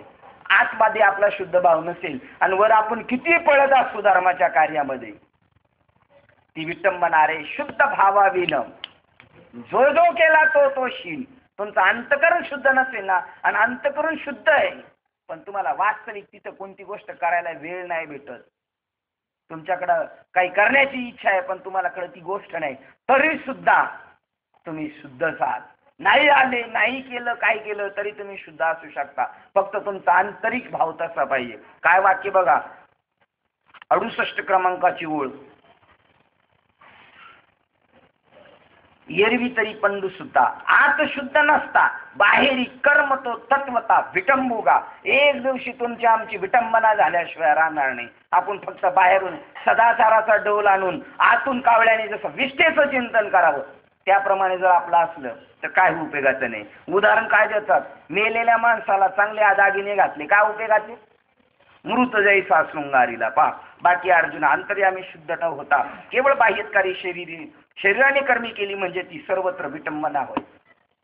आणि हे जे गुरुचं चरित्र चाललं होतं, हे कोणत्या गुरुचं चरित्र चाललं होतं, ज्याने ब्रह्मज्ञान दिलेलं आहे आपल्याला, ज्याने जगामध्ये लख प्रकाशमान ब्रह्माची अनुभूती आणून दिली, आत्म्याची परमात्म्याची भेट घालून दिली, त्याच्याबद्दल हे वर्णन आहे. त्या शिष्याचे ते भाव आहेत ज्यांनी काहीच नाही केलं. म्हणा रामकृष्ण हरी म्हणा, नाही तर म्हणा ओम नमः शिवाय, करा पायवाऱ्या आणि द्या पैसे आम्हाला, बंगला बांधायचा आपल्याला तिकडं, लोकांचे पैसे गुंडाळत चाललंय. त्या मूर्खाचं वर्णन नाही केलेलं इथं. खरोखर अंतर्यामी शुद्ध आहे, ज्ञानी आहे, जो जगाला मागच्याच अध्याय सांगितलं जे पुरुषार्थ सिद्धी चौथी घेऊन या आपल्या हाती, रिघाला भक्ती बनते जगा देत, जो जगाला मोक्ष देतो, कैवल्याचा अधिकारी, मोक्षाची सोडी बांधली करी आणि जळाची परी तळवटुगे.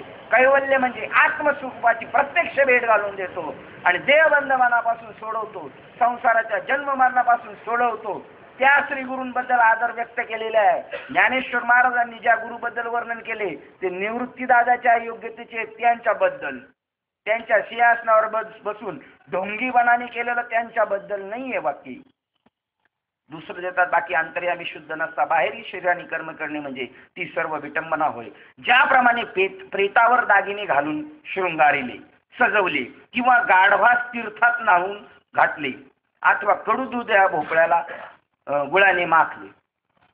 आता हे वाक्य कसे? ही आपल्या अनुभूतीचे. काय काय? प्रेताला दागिने घातले म्हणजे योग्यता नसताना त्याला योग्य बनवण्याचा प्रयत्न केला. बाबांना फसवला. आप्पा म्हणले गेले. साधूला माहित नसतं दुर्जनाची बुद्धी काय. ते सज्जनाकडं त्याच दृष्टीने पाहतात. आपण आहेत तसंच. तर उदाहरण त्यांनी दिलं होतं. कोंबडीबाई खुडूक झाल्या आणि त्यांच्या खाली अंडी उभवायला ठेवली. कोणती अंडी ठेवली? कोंबडीची ठेवली. पण काही शहाण्याने तिच्या खाली बदकाची बी अंडी उभवली. तिला बिचारीला काय माहिती ही बदकाची आहेत का माझीच आहेत. पण तिने उभवली. उभवल्यानंतर तिने फोडली. फोडल्यानंतर त्याच्यातून निघाली काही बदकाची काही कोंबडीची. ती म्हणली असं कसं झालं? पण ती बिचारीला काय माहित नाही. ती म्हणते असं कसं झालं? तिला काय माहिती? दुष्टांचा स्वभाव सज्जनाला कधीच कळणार नाही आणि सज्जनांचा स्वभाव दुष्टांना कधी कळणार नाही. आणि मग मात्र ती इंटिमेशन द्यायची. घार आली का, मांजर आली का त्या पिल्ल्यांना पळवायला, का ती त्यांच्या चिव चिव चिव कोक कोक कोक मध्ये सांगायची. ती सूचना त्यांना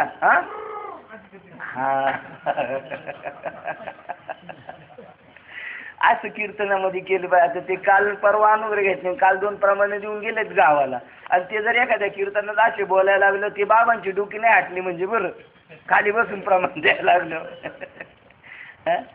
अरे तुम्ही आम्ही खेळी मिळी म्हणजे काय हो? तुम्ही आम्ही खेळी म्हणजे काय? खेळी मिळी गदारोळे आनंदे म्हणजे काय? याच कुर्र ढुर काय करायचं.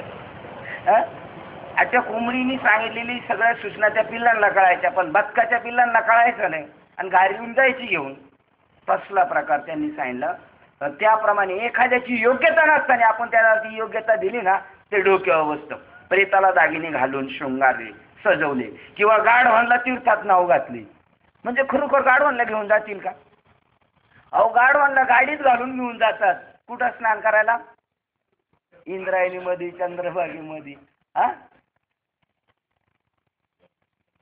गाढवास तीर्थात नाव घातले आणि कडू दुध्या भोपळ्यात गुळाने माखले. कोण म्हणलं? माऊली काय म्हणतात?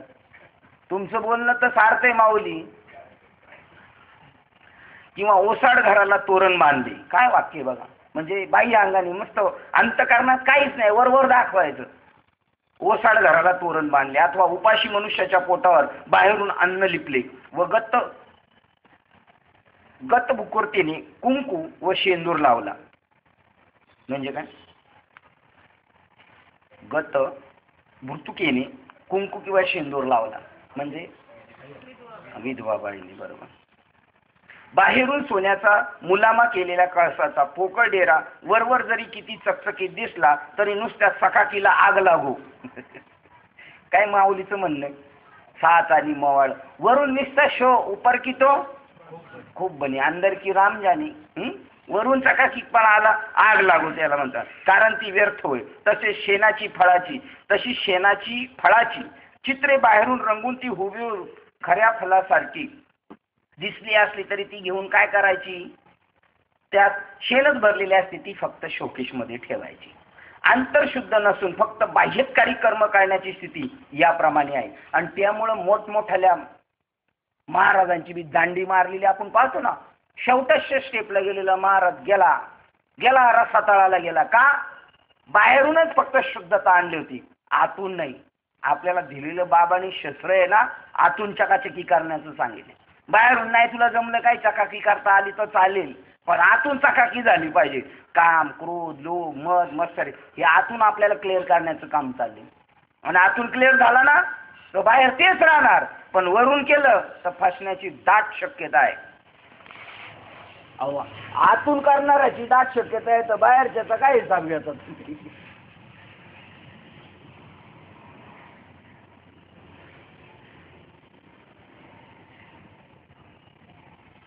अंतर्शुद्ध नसून फक्त बाह्यकारी कर्म करण्याची स्थिती त्याप्रमाणे आहे.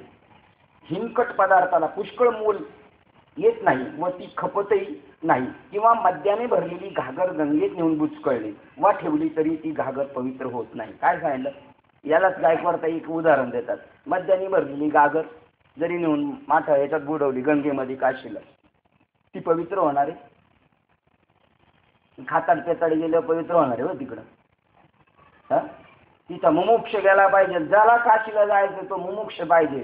मुमुक्ष म्हणजे काय? त्याला नुसती दिवस रात ही चिंता राहिली पाहिजे, काही मी उद्धार पावेन, काही कृपा करील नारायण, आईशे तुम्ही सांगा संतजन करा. आणि तिथे जाऊन तो माणूस जाऊन आला पाहिजे. तिथे जाऊन तो जरी मेला तर मग त्याला त्याच्या कानामध्ये श्री शंकर हा नाममंत्र सांगतात. तिथून मेला तर बाह्य स्थळाने आहे पावर, पण कोण गेला पाहिजे? लायकीचा माणूस गेला पाहिजे. बिगर लायकीचे नेऊन काय उपयोगाचे तिथं? गायकवाड ते याला उदाहरण देतात. सीलबंद दारूची बॉटल आहे आणि ती गंगेत स्नान घालून आणली, इंद्रायणीमध्ये, चंद्रभागेमध्ये. काय फरक आहे? ती वरूनच फक्त होणार, आतमध्ये काय घुसले का? दारूची नाही कोणती असू द्या, फक्त सील पॅक आहे, काय आतमध्ये तिच्याच घुसणार आहे?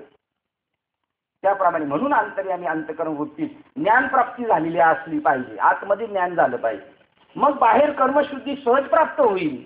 म्हणून अंतरी ज्ञान व्हावे, मग बाह्य लाभेल स्वभावे. की किर ज्ञान जोडे ऐसे होईल. काय ओळ क्रमांक 73. म्हणून अंतरी ज्ञान व्हावे, मग बाह्य लाभेल स्वभावे, वरी ज्ञानकर्मी संभवे ऐसे काही जोडे. कशाने जोडणार आहे? वाक्य. म्हणून अंतकरण वृत्ती ज्ञान प्राप्त झालेली असावी आणि मग बाहेरील कर्मशुद्धी सहज प्राप्त होईल. परंतु ज्ञान आणि बाह्य कर्मचरण अशी उभय स्वरूपाची पवित्रता कोठे मिळेल? आतमध्ये ज्ञान पण आहे आणि बाहेर कर्म पण शुद्धी करतो, असा कुठे भेटेल? प्रश्नचिन्ह. याकरता बाह्यकारी कर्माचे आचरण करून बाह्य भाग शुद्ध झाला आहे व ज्ञान प्राप्तीमुळे ज्याने अंतर्यामीचा मळ काढून टाकलेला आहे, त्या स्थितीत आत व बाहेर हा भेद न राहता अंतर्बाह्य एकच सुचित्व झाले.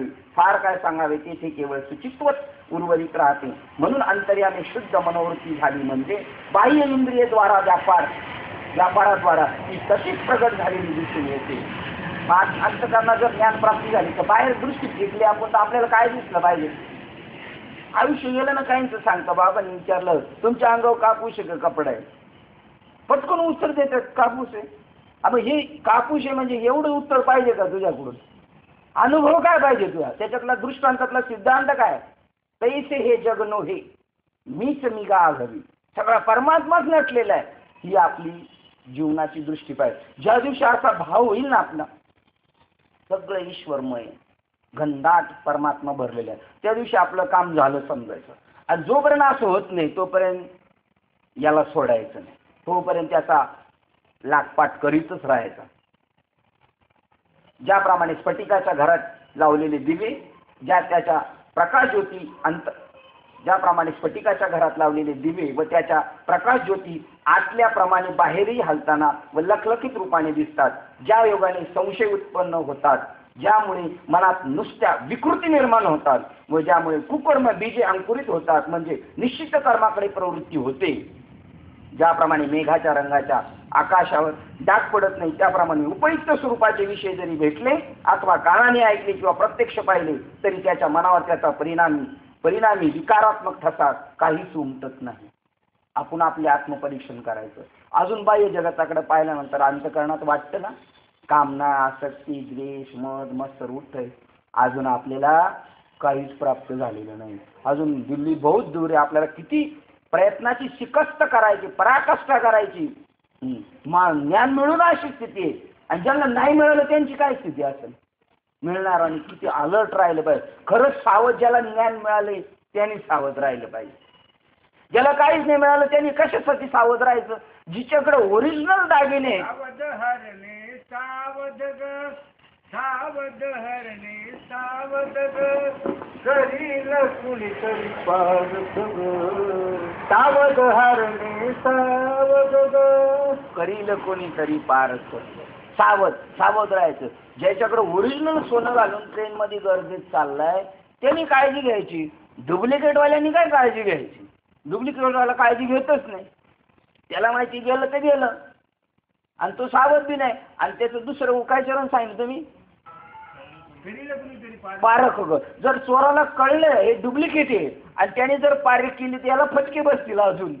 माझा वेळ फुकट घालवला तू, मला चोरीला लावलं, माझा दिवस फेल गेला. कानाने ऐकले, प्रत्यक्ष पाहिले तरी ज्याच्या मनावर त्याचा परिणाम विकारात्मक ठसा काहीच उमटत नाही.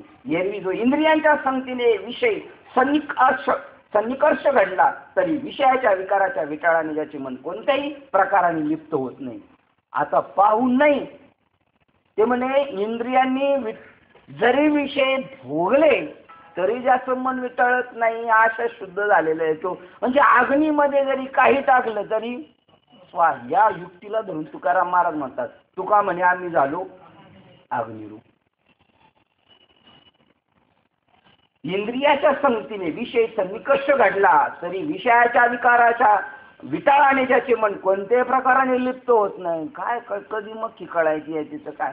साधं काशीला म्हणे मांजर मारलं तर म्हणे काशीला जावं लागते. काय मिळलं, एक मांजर मिळली तर काशीला जावं लागते. आणि ते सांगितले इंद्रियांच्या संगतीने विषय सन्निकर्ष घडला तरी विषयाच्या विकाराच्या विटाळाने त्याचे मन कोणत्याही प्रकाराने लिप्त होत नाही. कोणत्याही त्याला कोणत्याही विषयाशी जरी करून मूर्धे पाडले अर्जुनाने द्या सोडून तरी त्याला पाप लागलं नाही. आणि तर मांजर मेल्यावर जर काशीला जायला लागतो, ब्राह्मण मारला तो. ते म्हणलं जेव्हा अख्खा ब्राह्मण गेला तुमच्या पोटामध्ये द्रोणाचार्य विश्वरूप दर्शनामध्ये, केवढं मोठं पाप झालं. पाप नाही झालं, पुण्य नाही झालं. वाटेवरून एखादी पवित्र स्त्री अथवा अपवित्र स्त्री गेल्याने वाट जशी दोहीपासून अलिप्त असते त्याप्रमाणे जो संसारात राहतच असतात इंद्रियाच्या विकाराचे प्राबल्य आपल्या मनावर होऊ न देता असंगत्वाने अलिप्तपणे असतो. कोणावर परिणाम नाही होत, मनावर. इंद्रियाने ना संसारात राहतच असते, इंद्रियाच्या विकाराचे प्राबल्य त्याच्या आपल्या मनावर होऊ देत नाही. बाबांनी प्रश्न विचारला होता. बाबा म्हणले, मी श्रीपाद बाबांना प्रश्न विचारला सखी बाबा म्हणले, बाबा तुम्ही म्हणता आपलं सगळं काम झाले पण मला तर अजून काम क्रोध लोक स्वतः होतात. बिलडा पवी म्हणले ते अजून मी म्हणायचं कीर्तनाला जातोय तरी आपल्या अंतकरणात काय विषय येतो, याचा अर्थ आपण क्लिअर झालेला.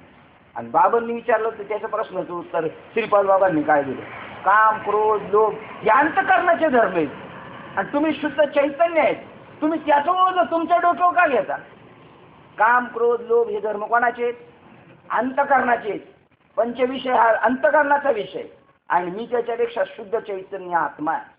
या मंदिरामध्ये एखाद्याची मर्डर केली तरी ते मंदिरातलं आकाश म्हणत नाही, तो दिवा म्हणत नाही. इथे एकाची मर्डर केली किंवा एकाने लय मोठी पूजा केली जबरदस्त तरी तो दोन्ही विषयी वेगळा आहे. तो म्हणत नाही माझ्यामुळे इथं चांगलं घडलं का माझ्यामुळे वाईट घडलं. तसा आत्मा स्पेशल वेगळा विषय.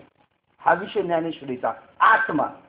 आणि त्या आत्म्याचा चार्ज घेऊन तुकाराम महाराज म्हणतात, तुका म्हणे आम्ही झालो. आम्ही म्हणजे आत्मा अग्निरूप आहे, त्याच्यामध्ये काही टाका, पाच टाका पुण्य टाका, जळून राख आणि देहबुद्धीवर सगळं जडलं जातं.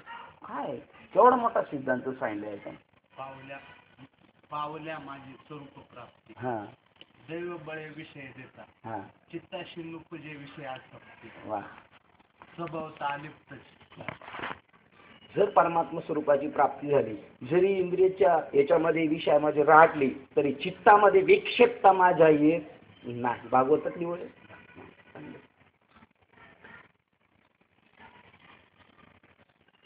दुसरं उदाहरण देतात बघा. एकच तरुण स्त्री आपल्या पतीला व पुत्राला आलिंगन देते, परंतु पुत्राला आलिंगन देते त्यावेळी तिच्या मनात पुत्रविषयक प्रेमात कामवासनेचा अजिबात स्पर्श नसतो. त्याप्रमाणे ज्याचे मन निर्मळ पवित्र असते, बऱ्या वाईट संकल्प विकल्पाची ज्याला अचूक ओळख असते व योग्य अयोग्य कर्म कोणते याची ज्यास अचूक ओळख असते, ज्याप्रमाणे पाण्यात हिरा भिजत नाही, काय उदाहरण दिलं, तसं साधू झालं पाहिजे, तसं मन झालं पाहिजे आपलं, तसे आपण स्वरूपाशी एकरूप झालं. ज्याप्रमाणे पाण्यात हिरा भिजत नाही व अज्ञात वाळू शिजत नाही, त्याप्रमाणे ज्याची मनोवृत्ती कोणत्याही विकाराने लिप्त होत नाही. बघा दोन ओळी एका ठिकाणी सांगतात, अज्ञात वाळू घातली तरी तिची भात होईल. ज्ञानेश्वर महाराज म्हणतात काय ओळे महाराज, आधनी घातले हरण अमृताचे होय होते, अमृताचे तांदूळ वाळू शिजवली तो होईल. पण इथं सांगितलं त्याप्रमाणे ज्याची मनोवृत्ती झाली, वाळू अज्ञात घातली तरी शिजत नाही. पार्था याचच संपूर्ण सुचित्व हे नाव आहे. ज्याच्या ठिकाणी लक्षण दृष्टीस पडतील तेथे ज्ञान आहे असे समज. आता स्थैर्य हे कोणाची लक्षणं चालली? ज्ञान कसे आहे असं सांगता येत नाही. आज जे करंट जॉईन झाले त्यांना सांगायचंय आज काय चाललेलं आहे. देवाने अर्जुनाला ज्ञान सांगितलं, पण ज्ञान सांगून तुला नीट कळणार नाही. तर ज्याच्या अंतःकरणात ज्ञान प्रगट झालं तो कसा वागतो, चालतो, बोलतो याच्यावरून तुला ज्ञानाची महती कळेल. तर ज्याच्या शरीरात ज्ञान प्रगट झाले त्यांची महती चालली. म्हणजे ज्ञानाची महती चालली का त्याच्या शरीराची महती झालेली? ज्ञानच कसं आहे, पण ते ज्ञान कसं शरीरात गेल्यानंतर दृष्टोत्पत्तीला येतं ती ज्ञानाची महती सांगायचं. आता स्थैर्य आणि स्थिरता ज्याच्या मनात आपणहून पूर्णपणे खरोखर प्राप्त झाली आहे तो पुरुष ज्ञानाचे जीवनच होय. त्या पुरुषाचा देह वरकांती पाहिला असता आपल्या स्वभावानुसार वाटेल तिकडे हिंडत असतो, तरी त्याच्या मनाची वैचारिक बैठक कायम असते.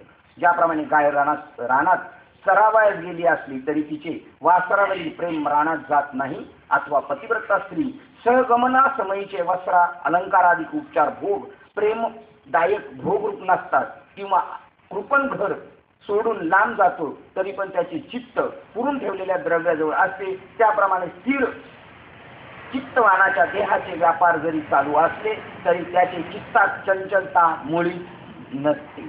सगळे व्यापार तो करीत असतो. सगळे तुमच्या आमच्या सारखे त्याचे देहधर्माचे व्यापार चालले, पण त्याच्या चित्तात ते चंचलता आले चालला. त्याच्या जे जे समोर आले त्याप्रमाणे तो वागणार, निघून जाणार. अंतःकरणात कोणत्याही गोष्टीचं मनात ठेवायचं नाही. आपल्याकडून काही चांगलं घडलं हेही डोक्यात ठेवायचं नाही. परमार्थिक प्रवास करत असताना वाईट घडू द्यायचं नाही, पण सभागती एखादं घडलेली घटना ती बी डोक्यात ठेवायची. त्यालाच बंद म्हटलेलं आहे. व्यापक स्वरूपात मुक्तीमध्ये कोणत्याही प्रकारचा प्रतिबंध नको. त्याच नाव मुक्ती. कोणत्याही त्याच्या चित्तामध्ये प्रतिबंध नाही त्या चैतन्याशी एकरूपता साधत असताना. इकडून तिकडे धावणाऱ्या ढगाबरोबर ज्याप्रमाणे आकाश धावत नाही, केवढं सांगितलं आकाश स्थिर आहे तसा तो स्थिर आहे. इंद्रिय धावतील, मन धावल, विषयाकडे पळतील, चित्त चैतन्य चित्त अंतःकरणाच्या ज्या ज्या वृत्ती आहेत, पण तो मात्र स्थिर आहे.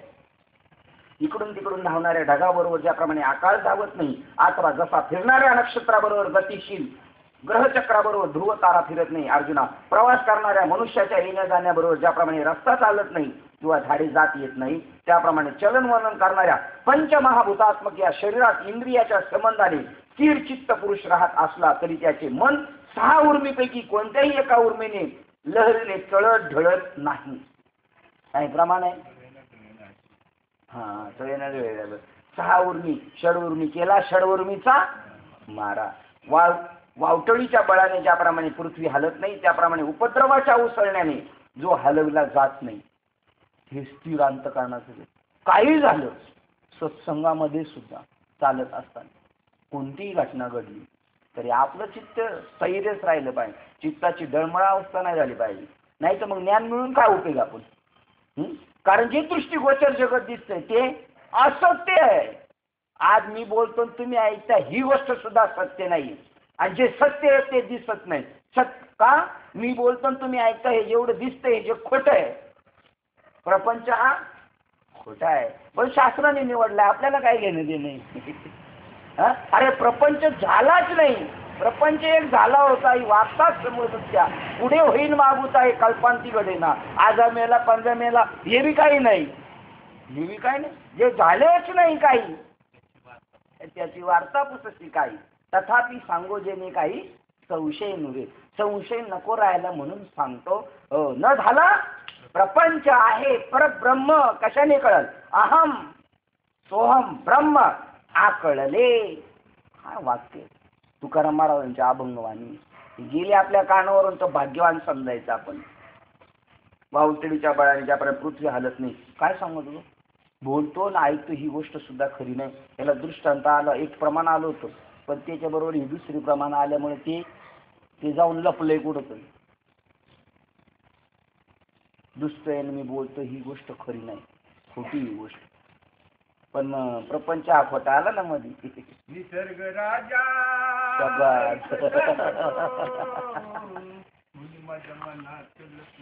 बरोबर. निसर्ग राजा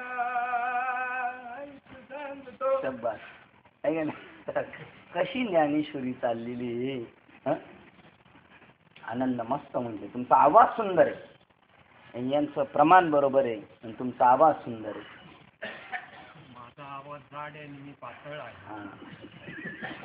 वाळवटीच्या बळाने ज्याप्रमाणे पृथ्वी हलत नाही त्याप्रमाणे उपद्रवाच्या उसळण्याने जो हलवला जात नाही, दारिद्र्य व दुःख यापासून जो कष्टी पीडित होत नाही, भीती व हे सांगत होतो बघा, आठवलं. जे खरं आहे ते दिसत नाही, जे खोटे आहे त्याने फसवलेलं आहे. सत्य तू सत्य तू सत्य तू विठ्ठला. आणि हे मी बोलतो तुम्ही ऐकते, हे खोटं आहे ना. कागा हा दाविला जगताचा आकारू. सांभाळी दाखवलायचं एक काम कर आता. सांभाळी सांभाळी आपुली ही माया, का भयभीत केले श्यामा. का मला घाबरवलं. रूप नाही नाव त्याचे ठेवे, रूप नाही त्याची ठेवेले नाव. जे काहीच नाही, ज्याला रूपच नाही, त्याचं नाव ठेवलं. अरूपच होते ते रूपाशी आले, जीव शिव नाम पावले. जे नाहीच आहे त्याच्यामध्ये आपण फसलेले. दारिद्र्य दुःख यापासून जो कष्टी पीडित होत नाही, भीती व शोक यापासून जो व्याकुळ होऊन कापत नाही, व देहास मृत्यू आला असताही जो भीत नाही. बरं का, देहास मृत्यू आला तरी भीत नाही, कारण त्याला माहिती आहे मी मरणार नाही. मग आता मारायच्या वेळेला काय होईल याचा प्रश्नच काढायची काय कारण आहे. मी मरणारच नाही. एखाद्या वस्तूची बलवत्त इच्छा आशा वार्धक्य याच्या भाराने व तशात व्याधी याचा भर अंगावर प्राप्त झाला असता आत्मसन्मुख असलेले चित्त पुन्हा आत्मविमुख होत नाही. किती वाक्य लगेच क्लिअर करून टाकलं. मी मरणारा नाही काय सांगितलं पहा. एखाद्या वस्तूच्या बलवत्तर इच्छा आशा वार्धक्य म्हातारपण याच्या भाराने व तशात व्याधी याचा भर अंगावर प्राप्त झाला असता म्हणजे रोग, आत्मसन्मुख झालेले चित्त पुन्हा आत्मविन्मुख होत नाही. जे परमात्म्याशी सन्मुख झाले ते आता मागे वळून पाहत नाही, यालाच म्हणतात परत माघारी येत नाही. जे चित्त ईश्वराच्या चरणावर समर्पित झालं ते माग काय झालं हे पाहायला येत नाही. हीच वाक्य ज्ञानेश्वर. जी धो धो करत पळत चाललेली गंगा एकदा समुद्राला मिळाल्यानंतर माग काय झालं हे पाहायला, म्हणजे गंगेचं सांगायचे का, हे आपलं सांगायचंय. निंदा अपमानाचे तडाखे बसले किंवा काम व लोभ यांचा वरपगडा झाला असताही ज्याच्या मनाचा एक केस सुद्धा वाकडा होत नाही. कोणावर झालेले काम क्रोध कोणामध्ये निर्माण झालेले, पण तो म्हणला आपलं काय वाकडं होणार नाही यांच्यातून. बापरे, एवढं आतमध्ये एवढे वेगळं वेगळं ठेवलं. आणि याला सांगितलंय तुम्हाला सांगते वेगळं निघा आणि होऊ द्यायला काय गोंधळ घालायचं. तरी काम क्रोधाने चांगले मोठमोठ्याले उसळ्या मारल्या, लोभ आहे म्हणलं अमुक करायचं तमुक करायचं, तरी हा म्हणलं आपलं काय होणार नाही, कारण मी वेगळं निघालोय आणि वेगळं निघून मग संसार करायचं. का आनंदाचं.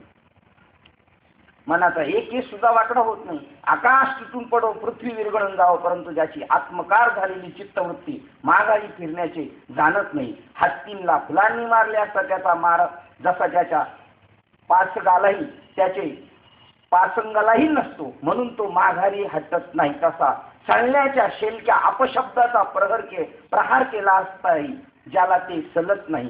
शिराब्दीच्या लाटांनी ज्याप्रमाणे मंदारचन कापत नाही किंवा वनव्याच्या ज्वालांनी आकाश जळत नाही, त्याप्रमाणे इंद्रियांवर विषय विकाराचा शोक मोहाधिक उर्मीच्या कितीही लाटा आल्या किंवा गेल्या तरी त्याचे मन गडबडत नाही. किती क्लिअर करून टाकलं, किती क्लिअर करून टाकलं. फार काय सांगावे. तो क्षमावान कल्पांती आपले सण शिलतेचे धैर्य सोडित नाही. हे डोळस अर्जुना स्थैर्य स्थैर्य म्हणून ज्याला म्हणतात व जे स्थैर्य या नावाने विशेष प्रसिद्ध आहे त्याची अशी लक्षणे आहेत असं समज. हे अविनाशी आढळ स्थैर्य ज्याच्या अंगी अंतर्बाह्य अर्थात शरीर व मन याच्या ठिकाणी बांधले आहे तो ज्ञानाचा खरा उघड ठेवाच आहे. आत्मविग्रह आणि अस्सल साप जसा आपली खोडी करणाऱ्या किंवा आपले धन असलेल्या मनुष्याच्या घराला किंवा योद्धा आपल्या हत्याराला अथवा कृपण आपल्या ठेव्याला विसरत नाही, किंवा ज्याप्रमाणे एकुलत्या एका मुलावर त्याची आई जीव की प्राण करून असते अथवा मधमाशी मधावर अशक्त असते, त्याप्रमाणे अर्जुना जो आपले अंतकरण सांभाळून ठेवतो आणि अंतकरणाला इंद्रियांच्या दारातही उभे राहू देत नाही, तो म्हणतो की आपले अंतकरण इंद्रियाच्या द्वारात गेल्याचे कामरूपी बाबुलबुवा ऐकेल व आशारूपी डाकीन. आता बघा, कामरूपी बागुलबुवा. बागुलबुवा खरा असतो का खोटा असतो? मग काम खरं आहे का खोटं आहे? हा, नक्की बघा बरं. बागुलबुवा की आशा रूपी टाकील, अंतकरणात इंद्रिय रूपी दारात पाहिल, आणि त्या उभयतांनी अंतकरणात झपाटले तर मग आपल्या जीवावर बेतील म्हणून तो फार भिवून असतो. इथपर्यंत यायचं होतं आपल्याला. ही दोरी टाकली होती ना इथपर्यंत. ज्याप्रमाणे घराबाहेर ढाल गजाने धीटपणाने वागणाऱ्या स्त्रीला तिचा दांडगा नवरा तिच्याजवळ पाळत ठेवून तिला बाहेर फिरकू न देता घरात कोंडून ठेवतो, त्याप्रमाणे आपल्या मनोवृत्तीला तिला पत्नी म्हणलेले, जी तिला जो बाहेर इंद्रियाकडे जाऊन न देता अंतर्यामी कोंडून तिच्यावर पाळत ठेवतो. जिवंतपणे देहाची पर्वा न करता देह झिजून इंद्रियांची समजूत करून त्यांचा निग्रह करतो. देऊ रे देऊ, तुला मोबाईल पाहिजे, 10वी झाल्यावर देऊ, 12वी झाल्यावर देऊ, तसं याला पासून देऊ ना, तुला मोटरसायकल देऊ, अमुक देऊ, अशी इंद्रियांची समजूत घालून संभाळ चित्तात, सचेतन संभाळ चित्तात सहदेहाची आटणी करून इंद्रियांची द्वारे संयमाद्वारा बंद करतो. या देहात मनाच्या महादरवाजात व प्रत्याहाराच्या जागेत तो अनुक्रमे यम आणि दम हे मूर्तिमंत पहारेकरी रात्रंदिवस उभे जागे ठेवतो. काय यम आणि दम? हे प्रबोध आहे, प्रबोध. आपल्या अंतकरणात जरी विकार आले तर असं शस्त्र दिले ज्ञानेश्वर महाराजांनी. ते शस्त्र अजून मिळालंच नाही कोणला. नुसतं नाचण्यावर चालले. ज्ञानदेवा मंत्र, हरिनामाचे शस्त्र, यमे कुळ गोत्र वर्जिले. यम कुळाला गोत्राला वर्ज केलं. तुमच्या अंतकरणात जेव्हा आपल्या इथे निघतील तिथं आपले ते शब्द प्रबोधाचे योजायचे आणि मोठा श्वास सोडून द्यायचा. काही विषय सतायला लावू दे, काही संसारातली दुःख सतायला लावू दे, तो विषय जो आपल्याला दिलेला आहे नाम प्रबोध, तो तिचा आरंभ व्हायचा. का सगळं ती पळाली, चिंता ती पळाली, या गोकुळाच्या बाहेर. मग यम म्हणजे मनोनिग्रह आणि दम म्हणजे इंद्रिय दमन. इंद्रिय जरी बाहेर पळायला लागली तर त्यांना थांबवता येतो. त्यांची कशी समजूत घालणार? ते मी आहे, ते मी आहे, ते मी आहे. मग इकडं जे ते विषयात सुख मिळणार आहे त्याच्यापेक्षा इकडं जास्त सुख मिळायला लागल्यानंतर ते तिकडं बाहेर धावायचं बंद करतं.